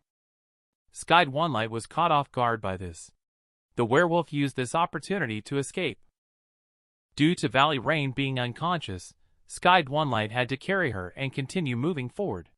After enduring several days of long journey, in the end, the two of them arrived at the destination of their journey and saw the cave in front of them. Valley Rain was extremely excited. Without waiting for Sky Dwanligh's dissuasion, she ran towards the cave. However, she accidentally stepped on a mechanism. There was intense shaking all around, and the stone statue on the cave ceiling gradually came to life. As a guardian, White Tiger attacked the two people. The girl walked into the cave with joy. Unexpectedly, the stone statue on the top of the cave revived because of this. The stone statue transformed into a white tiger and launched an attack on the girl. Upon seeing this situation, Sky Dwanligh unleashed several sword aura to block the attack. However, White Tiger simply stopped it with a glance. Sword aura was frozen. It's hard to imagine what level White Tiger is. Seeing White Tiger reaching out its paw towards Valley Rain, he quickly picked up Valley Rain and fled into the air. White Tiger missed, feeling toyed with by its prey. It was furious. However, its next few attacks, the despicable guy still managed to dodge it. It couldn't bear to lose face, so it decided to freeze the entire space, leaving him with no way to escape. Sure enough, this move is effective. The White Tiger proudly let out a long roar. I never expected this to happen. A strange thing appeared. Just as the golden light flashed past, Black Long appeared in the world. It looked at that overwhelming figure and the immortal aura contained within Long's body. It was almost scared to death. This world is too terrifying. The White Tiger transformed back into a stone statue, and the crisis was resolved. Sky Dwanligh looked at the unfamiliar figure in front of him and shouted. Eggy then returned to its original form. Eggy immediately fell into a deep sleep. At this moment, Valley Rain began to inquire about Eggy's identity from Sky Dwanligh. However, Sky Dwanligh is also not very knowledgeable about this. It was just today that such a strange change occurred. Valley Rain relaxed, only to see her smirk mischievously. She then leaned in towards Sky Dwanligh's face and blew out a puff of smoke. Sky Dwanligh's eyes were hazy, and he felt a surge of heat within his body. Shocked, a man unexpectedly transformed into a divine husky and pounced towards the girl. He was about to live stream those restricted 18+ images to the audience on the spot. However, at a critical moment, a lightning bolt flashed through Sky Dwanligh's mind. He woke up. the poor male lead was once again scolded by the fairy-like girl. Perhaps Sky Dwanligh has been drugged by beautiful women too many times. This time, he miraculously developed resistance and resisted the charm of Valley Rain. The girl's idea of letting Sky Dwanligh have some fun before he dies had to be dispelled. Then, a few familiar figures slowly appeared in front of Sky Dwanligh. "Young hero, are you well?" At this moment, Valley Rain stepped forward and said gloomily, "You ghost, why are you only coming now?" In response, the man just laughed heartily. He explained that he got delayed on the road dealing with a foolish wolf that had escaped. And they are the well-known thief couple in this area. They specialize in deceiving innocent young men like the male lead. Sky Dwanligh realized that they are not father and daughter. But it was too late. The thieves had already surrounded him heavily. However, Sky Dwanligh had no hesitation about this. He immediately used his ultimate move to put Eggy to sleep. Valley Rain, living up to his reputation as a good teammate, followed up with a divine assist. He urged everyone to dodge quickly.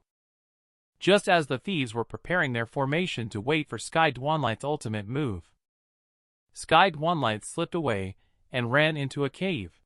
They were dumbfounded. A younger brother then asked the boss, "Did the enemy run away?" Chief of Reborn Valley was anxious and urged them to go quickly to capture the enemy. A few minutes later, relying on the complex terrain inside the cave, Sky Dwanligh finally shook off the group of thieves. However, the footsteps coming from a distance made him even more vigilant. From the figure, it seems that this time, there is only one person on the other side. But in order to avoid revealing his whereabouts, he has to finish the battle quickly. However, the other party is also not easy to deal with. By relying on the stepping technique to dodge the sword aura, he even counterattacked.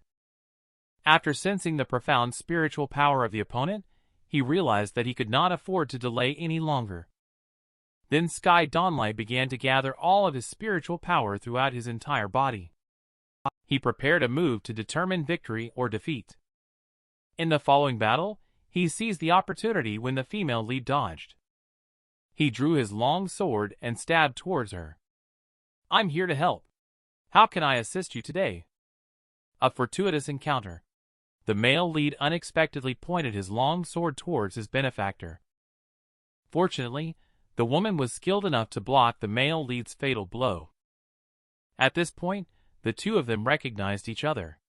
In Anyang City, Sky Dwanligh once helped her out of a predicament. However, before the two could have a detailed conversation, a group of fierce bandits came over aggressively. The bandits noticed the woman in purple behind Sky Dwanligh. And with the woman's explosive figure, Chief of Reborn Valley couldn't help but feel lustful. It's obvious that drool leaked out. Of course, under such circumstances, Sky Dwanligh will not let the girl take action. After all, he caused the trouble himself, he will solve it by himself. Tell the girl to find a chance to escape later. However, the girl ignored it. She only used one move and wiped out the entire field. The thief could only groan in pain in the poison mist. Without any strength to fight, it was obvious that they were no match for this bunch of scum. The girl was indifferent. She raised her head coldly. Just then, Chief of Reborn Valley launched a last-ditch counterattack. Unfortunately, it was still not enough in front of the girl. The giant snake swallowed the wolf spirit released by him in one bite. Chief of Reborn Valley couldn't believe it. His wolf spirit was gone just like that. However, the poison in his body flared up. He could only curse before he died. He left with resentment. But has he ever thought about the innocent souls he killed? Is it the same for them too? Valley Rain on the side watched as her companions fell one by one. She panicked. She saw kind-hearted Sky Dwanligh as her last lifesaver. As long as Sky Dwanligh saves her, she is willing to do anything. However, the male lead, although usually enjoys helping others, he won't show mercy to thieves. After all, there are too many innocent people who have died at their hands. After the girl released the poisonous mist, Sky Dwanligh quickly asked the female warrior whether the medicinal herbs he had before were given by her. the girl softly replied. Yes. Then she had a slight cough. Sky Dwanligh just wanted to show concern. The girl told him not to come over. At this moment, there was a violent shaking inside the cave. A boulder fell towards the girl. Sky Dwanligh was forced to helplessly throw himself towards the girl. Just as the girl finished saying, "You don't come over." The next second, there was a violent shaking inside the cave. The male protagonist pressed her under him. She was speechless. She could only turn her head to ease the awkwardness. Little did she expect that just as Sky Dwanligh was about to get up, there was another violent shaking inside the cave. Serious collapse occurred in the passage ahead, forcing the two to step back. When the smoke cleared, the only exit in the cave was also blocked. It could be said that they were left with no way out. During this time, Sky Dwanligh also tried to use brute force to move the boulders, but to no avail. This wall can actually absorb spiritual power, rendering any spiritual technique used against it ineffective. In desperation, Sky Dwanligh thought of her sect leader sister. She wondered about her current situation. However, when Sky Dwanligh cast her eyes towards the purple-clad woman beside her, she found that she was sleeping soundly without any defenses up. Sky Dwanligh couldn't help but comment, "This girl has a big heart." Then she prepared to wake her up. Star Sovereign of Infinity stopped him from doing so. It is said that the girl's body is filled with hundreds of kinds of toxins. At this moment, she is trying hard to suppress them. But from the current situation, it seems extremely dangerous. It turns out, as the Star Sovereign of Infinity said, soon, the girl starts to cough up blood. If you plan to save her, you will be taking on a great risk. A slight misstep, and you will be devoured by toxins, with your soul scattered and spirit dispersed. Imagine when someone around you is in crisis. Would you sacrifice yourself to save them? Sky Dwanligh did it. He is willing to take risks for them. The favor of a drop of water should be reciprocated with a gushing spring. Understood the determination of Sky Dwanligh. Star Sovereign of Infinity understands. He immediately possessed Sky Dwanligh. He told the woman not to suppress the severe poison in her body anymore. She felt the sincerity in Sky Dwanligh's words. The woman chose to believe. Only saw the surge of poisonousness. The toxin surged towards Sky Dwanligh. He showed no fear at all. He then used a manhwa. The manhwa bound the poison spirit. Then countless intricate hand seals swept through. Two huge bagua formations emerged. A large character condensed and appeared. Sealed. The poison spirit was instantly suppressed by the formation. Then the poison spirit transformed into several shadows of light. Finally, the poison spirit formed a crystal. After successfully sealing the poison spirit, Sky Dwanligh took a deep breath. He then fell heavily to the ground. Thankfully, the girl caught Sky Dwanligh with her chest at the critical moment. The male lead has just sealed away poison spirit. He fell towards the woman's chest. The woman didn't mind at all. On the contrary, she took good care of him. What on earth is going on? It turns out that at a previous auction, Sky Dwanligh had saved a girl named Yale. This girl is very important to the heroine. An unintentional good deed from the male lead brought him unexpected joy. All things in the world have their causes and effects. Wait until Sky Dwanligh wakes up. The woman, in a panic, walked to the side. She suppressed the restlessness in her heart. She just wanted to figure out what Sky Dwanligh had chosen to risk his life to save her earlier. The answer, however, caught her by surprise. They are friends. The word friend deeply touched the woman. Although she was extremely joyful inside, she ultimately went against her heart and said that she didn't need friends, because she felt that she was too ugly. This undoubtedly aroused the long-buried memories of the male lead.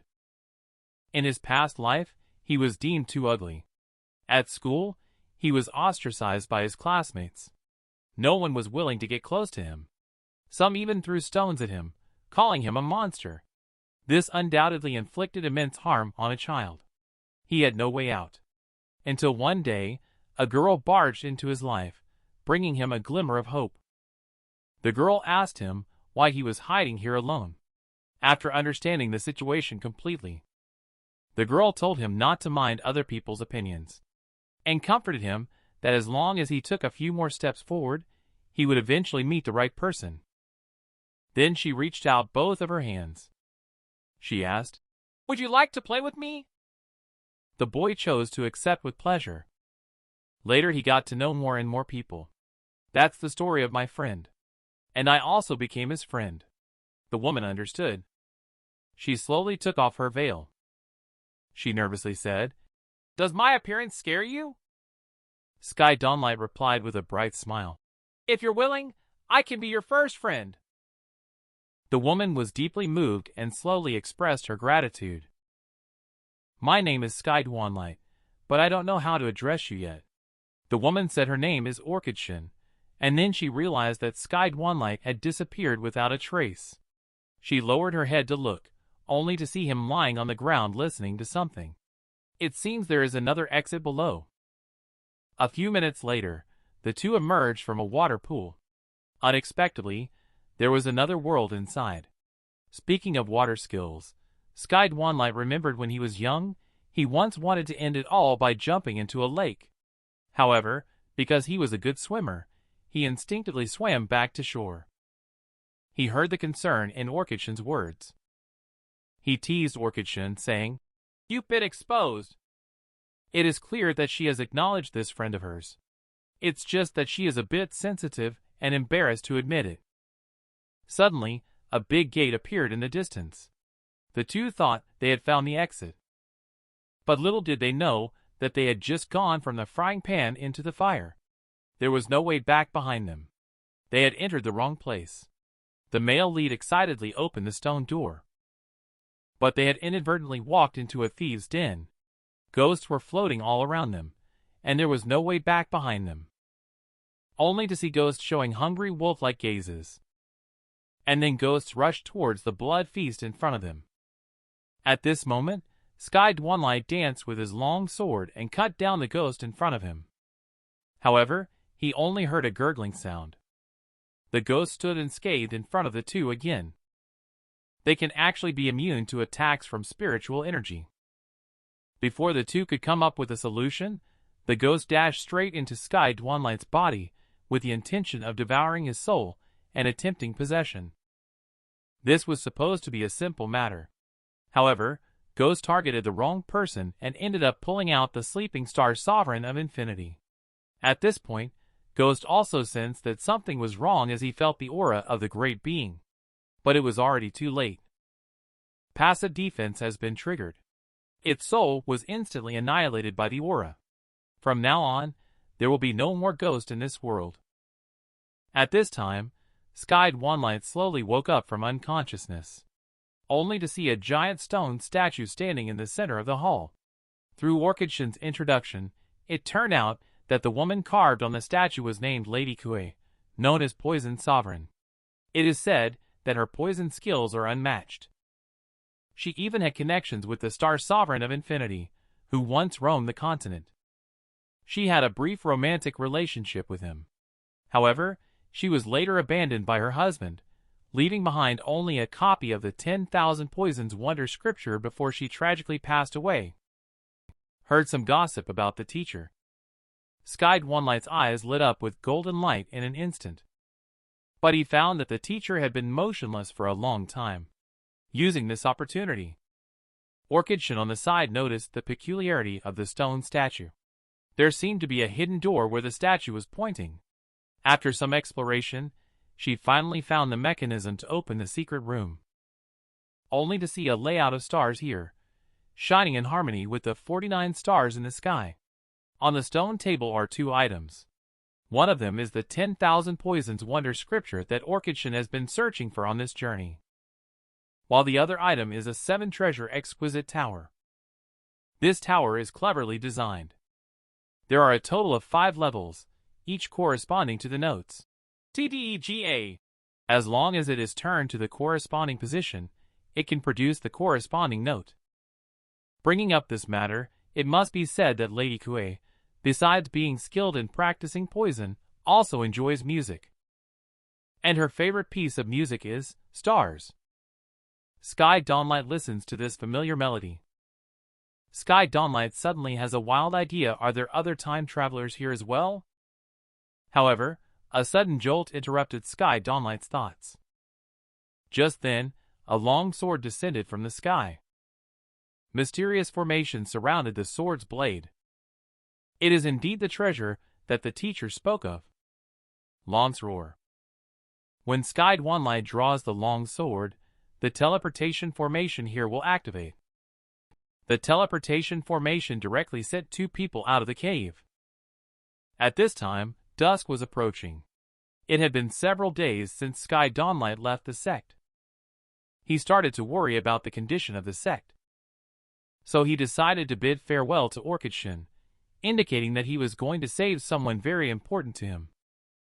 Orchid Shin was slightly stunned upon hearing Sky Dwanligh's farewell.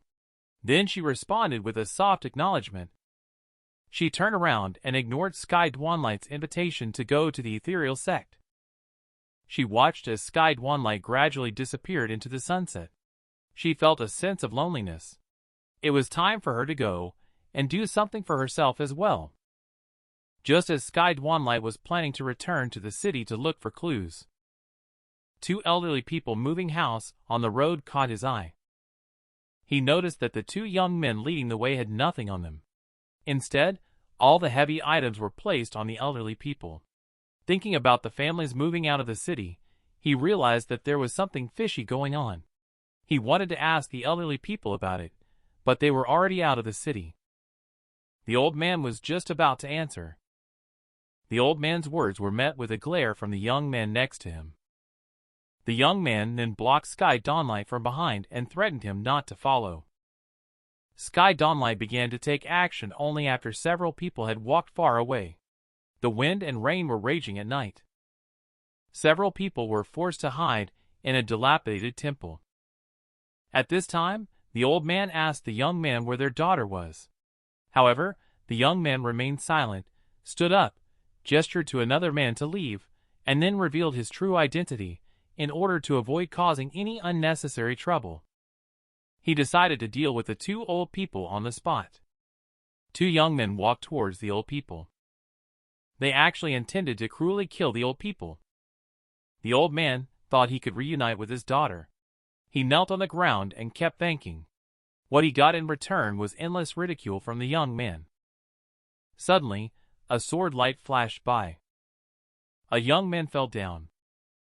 Another person was so scared that they broke out in a cold sweat. He quickly threw away his weapon. He faced Sky Dwanligh's probing questions. He is willing to confess the truth about killing the old man. They are disciples of the Blood-Robe sect. Not long ago, the sect leader sent people to walk a group of girls in the city. So they were ordered to find people and deal with the rest of their families cleanly. After finishing the explanation, the young man did feel a lot more relaxed. He quickly asked Sky Dwanligh to let him go. Sky Dwanligh kept his promise. However, it would be in the next life. Afterwards, Sky Dwanligh made a promise to the old man that he would help rescue their daughter. And this was also one of his purposes for this trip. As a result, Sky Dwanligh was stopped by a kind-hearted villager just halfway through. It turns out that ahead is the territory of the Blood-Robe sect. However, they are a group of ruthless individuals who eat people without spitting out bones. This time, the Great Han is going to the Blood-Robe sect to make an offering. Otherwise, the whole village will suffer. Seeing this situation, Sky Dwanligh came up with a plan. He planned to disguise himself as a villager and sneak in. However, Sky Dwanligh underestimated the defense of the Blood-Robe sect. The gatekeeper was hostile when he saw his face. The gatekeeper ignored Sky Dwanligh's explanation. He then directly ordered to take down Sky Dwanligh. At this point, Sky Dwanligh had to consider his retreat. Fortunately, the son of the sect leader arrived. He helped Sky Dwanligh out of the predicament by informing the guards that this young man is just a powerless villager, and asked the guards not to trouble him. Sky Dwanligh was able to escape a disaster because of this. However, the guard scolded by the son of sect leader did not show any good expression to Sky Dwanligh, urging him to enter the city quickly. A quarter of an hour later, Sky Dwanligh finally unloaded the goods. So he planned to slip away from the warehouse. But the guards here were really strict, and did not allow him to leave at all. In response to this, Sky Dwanligh had to resort to a special move. A fascinating sit wafted out. The guard couldn't take it anymore. He had no choice but to let him pass. However, just as Sky Dwanligh was about to examine the terrain of the Blood-Robe sect, his thoughts were interrupted by a sudden, unexpected sound. He searched for a long time, but still couldn't find the source of the sound. He looked down and realized it was a little kid talking. To prevent his whereabouts from being exposed, Sky Dwanligh spoke kindly. He never expected that when someone called him Big Brother, he vanished. He revealed his nickname and asked Sky Dwanligh to call him Sly Trickster, Big Brother. Sky Dwanligh called out as requested. Then he administered a strong remedy. He expressed his desire to offer him a treasure. But he needs a secret place. Upon hearing this, Sly Trickster's mouth began to water. He immediately brought Sky Dwanligh to the dungeon, a secluded place with few people. After Sly Trickster obtained the long sword from his hand. Sly Trickster was so fond of it. He was open and endless in response to Sky Dwanligh's questions. Sky Dwanligh quickly confirmed that he had come to the right place. As a result, Sky Dwanligh immediately expressed his desire to see his long-lost sister. Sly Trickster is no longer confused. He decisively rejected the request. Sky Dwanligh can only heave a long sigh in resignation. He said that this treasure has a unique feature. He asked him to come closer and take a look. He said no more. He pulled out his long sword and slashed towards Sly Trickster. This fat guy doesn't seem very smart. Looking at the pretty girl in front of him, he couldn't control himself. After all, having meat in front of you that you can only look at and not touch, what kind of life is that? Even though his teammates criticized his dangerous ideas, the fat guy didn't care at all. He wanted to go further. The next second, someone showed up. Who said nobody heard it? The fat guy got slapped in the face. And the newcomer turned out to be Sky Dwanligh, two vigilant soldiers staring at Sky Dwanligh. Sky Dwanligh said he is the secret envoy appointed by the sect leader's son to inspect the situation. Upon hearing this, Little Gao naturally did not believe it and asked for credentials. However, this does not deter Sky Dwanligh's boldness. Just the two of you dare to speculate on my identity as a secret envoy. The voice was so lifelike. Hearing these arrogant words, the two began to believe a little. But they could still remain calm. However, when they heard that Sky Dwanligh was going to report them, the chubby one completely panicked. He quickly threw himself at Sky Dwanligh's legs, crying miserably. Secret envoy, please hold on. It's all because of the wrongdoings of this lowly person. Please forgive him for unintentionally revealing secrets. Then, he continued to repeatedly slap his own face. Seeing this turn of events, Sky Dwanligh was stunned, his jaw dropping. This young man has potential. At this moment, Sky Dwanligh cleared his throat, indicating that he had been working hard all day and was feeling a bit hungry. The chubby one immediately understood. He then took another soldier with him and left. When leaving, he didn't forget to take the gate with him. Now, Sky Dwanligh was closer to his target. He excitedly broke open the prison door. The young girl in the cell, however, was trembling in fear. He had no choice but to reveal his identity. On the other side, the chubby boy was humming a tune, carrying a jug of wine as he walked towards the dungeon. Quite carefree. The result of his joy turned into sorrow. He bumped into someone. Maybe it's because little fatty thinks highly of himself now that he has gotten close to censor, a powerful figure. He directly cursed at the person he bumped into. He raised his head and found out that it was actually the Grand Elder. He was so scared that he shivered in fear. Grand Elder didn't blame him, but instead asked why he was here. At this time, shouldn't he be guarding the dungeon? The chubby guy had no choice but to confess. Grand Elder was shocked. He quickly ordered 2 people to take him away. Because Sky Dwanligh spent half a day explaining to the young girl, several people had not left yet. 2 soldiers and Grand Elder returned to the dungeon. The chubby one felt deceived and angrily pointed at Sky Dwanligh. Sky Dwanligh turned out to be even more furious than expected. Indeed, a handsome appearance only lasts for 3 seconds. The chubby one backed down. Perhaps Grand Elder felt that this guy was too embarrassing. He just slapped him and sent him flying. Grand Elder said, "Young man, reveal your identity. I can spare you with a complete corpse." However, at this moment, Sky Dwanligh still refuses to admit the truth. He said that there were spies causing trouble on the opposite side. Little Gao was so confused that he felt like crying but had no tears left. Fortunately, at this moment, the Grand Elder took action. Feeling the opponent's strong aura, Sky Dwanligh realized that a fierce battle was imminent. So he drew Long's roar, preparing for the fight. Just then, a familiar figure slowly approached. The newcomer turned out to be Orchid Shin. But they call her son of sect leader. The young man went to rescue someone. He spent too much time explaining, which caused him to be late. He was found by someone. In the end, he was actually saved by the woman. With doubts, Sky Dwanligh entered the room. With Orchid Shin's consent, Sky Dwanligh voiced her doubts.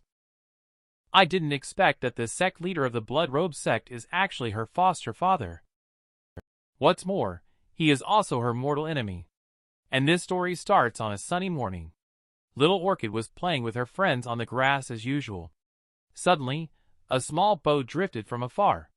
Feeling excited, they went to explore it, only to find an unconscious man in white inside. The village chief kindly took in the man and called for a doctor to treat him. And so, the man settled down in the village chief's house. Little did they know, however, that all of this was just a disguise of the man. One day, the village chief took the villagers up the mountain for hunting. The adults were not at home. The children naturally went wild playing. He actually lured the children to a cave on the back hill. He disguised the poison as candy beans to deceive them into taking it. The children happily took it. The children were still looking forward to what the man promised them. When it was Orchid's turn, she remembered the words of the village elder.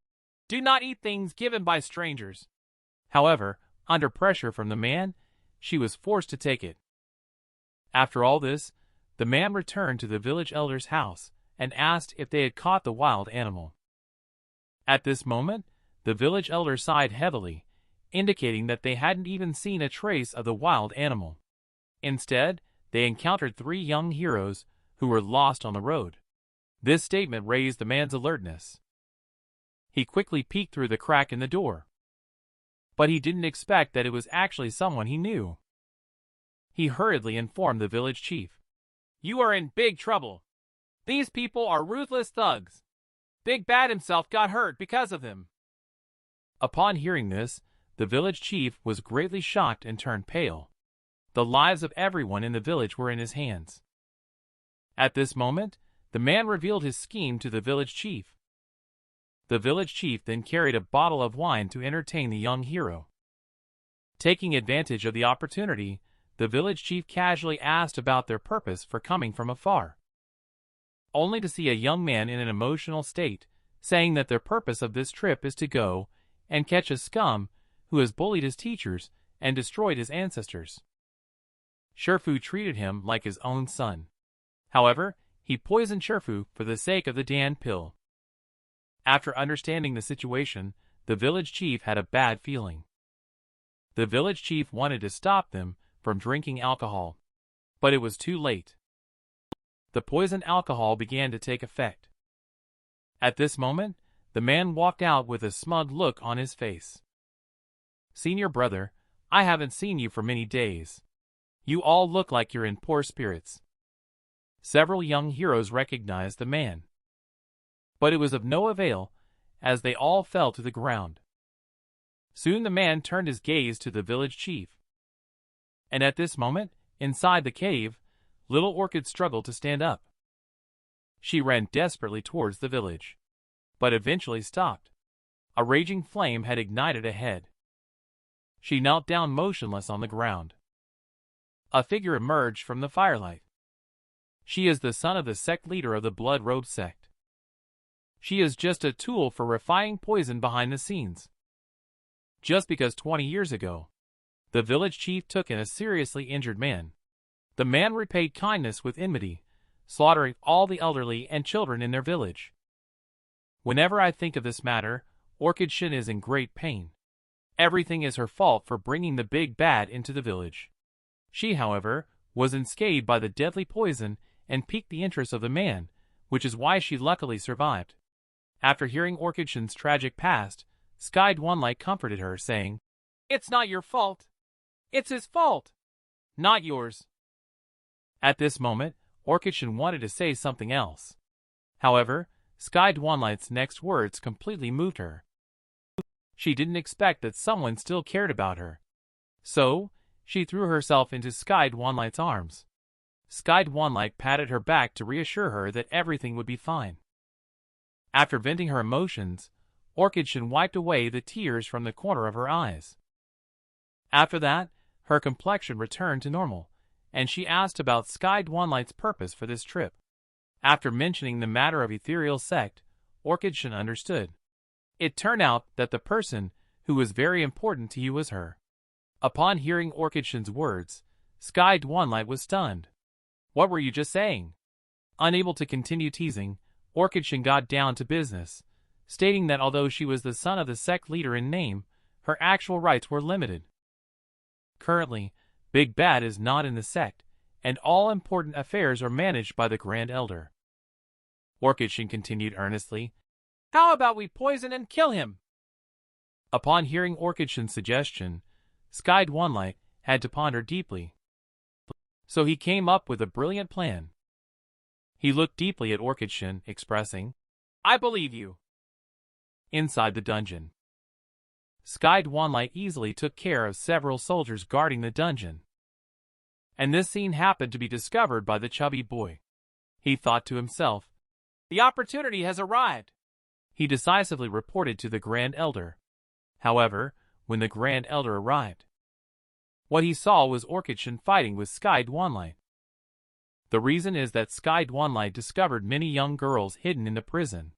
He became lustful and wanted to enjoy his luck with them. Orchid Shin disagreed.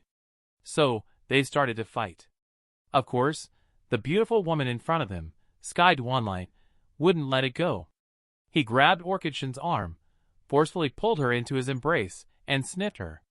He arrogantly said, "Now that the Grand Elder is not here, what can you do to me?" Seeing others enjoying the show, but getting affected themselves, the Grand Elder got furious.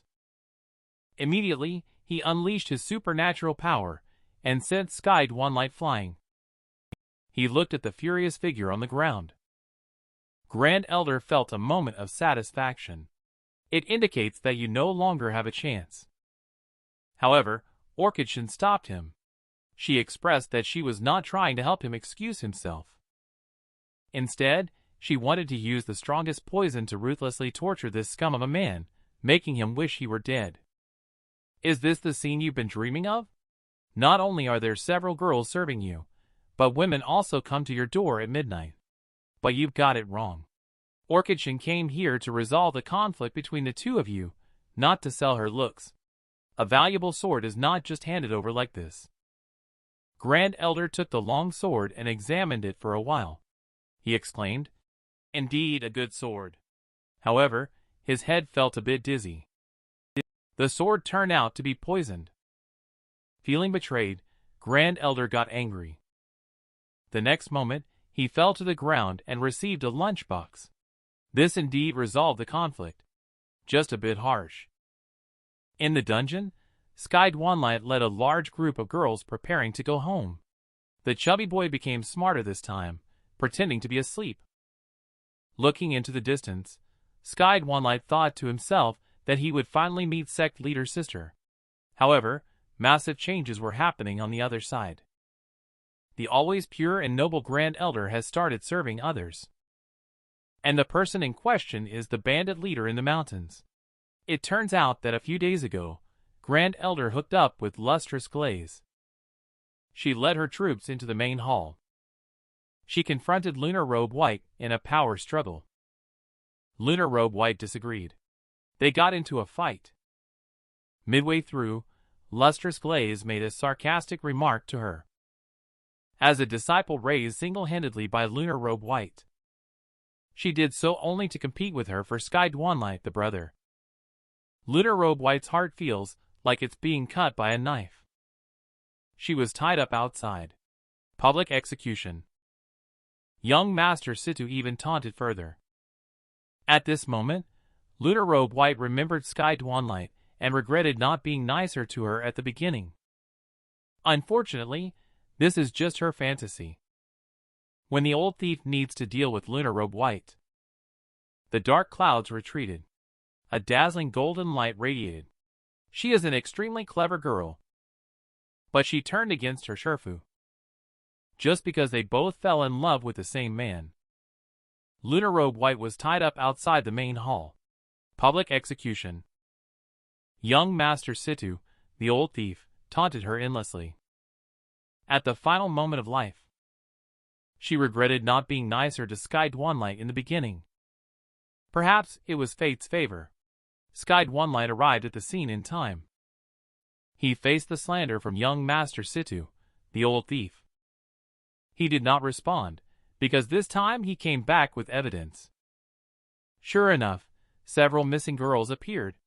The whole scene was in an uproar. The woman identified the real culprit as Chungkong Situ.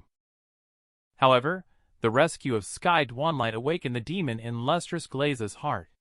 She could not hand Sky Dwanligh's brother over to Lunar Robe White, so she wanted to kill her master herself. However, she was blocked by Sky Dwanligh in front of her. Sky Dwanligh did not expect Lustrous Glaze to be so vicious. He used spiritual power to drive Lustrous Glaze back. Lustrous Glaze did not fight back. But the necklace that Sky Dwanligh had given him earlier blocked the attack. The only connection between the two was broken. She was unwilling. Lustrous Glaze did not know why. Sky Dwanligh helped Lunar Robe White but not her. So she turned and walked away. She expressed that one day she would take back everything that belonged to her with her own hands. At this moment, young Master Situ, the old thief, faced the crowd's interrogation. He didn't pretend anymore. He directly revealed the truth. A man in white appeared, only to see ripples emanating from the artifact in the man's hand. It turned out that the man had already secretly set up a formation here, and everyone would become his nourishment.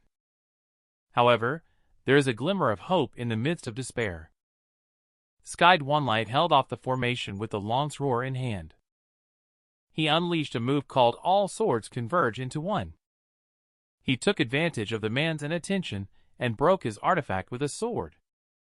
The man then proceeded to attack the Grand Elder, and Chungkong Situ were sucked in front of him. A golden long attacked. Several people received a lunch box. 1 month later, Sky Dwanligh achieved his wish to marry Lunar Robe White. The two of them then lived a carefree life without any worries.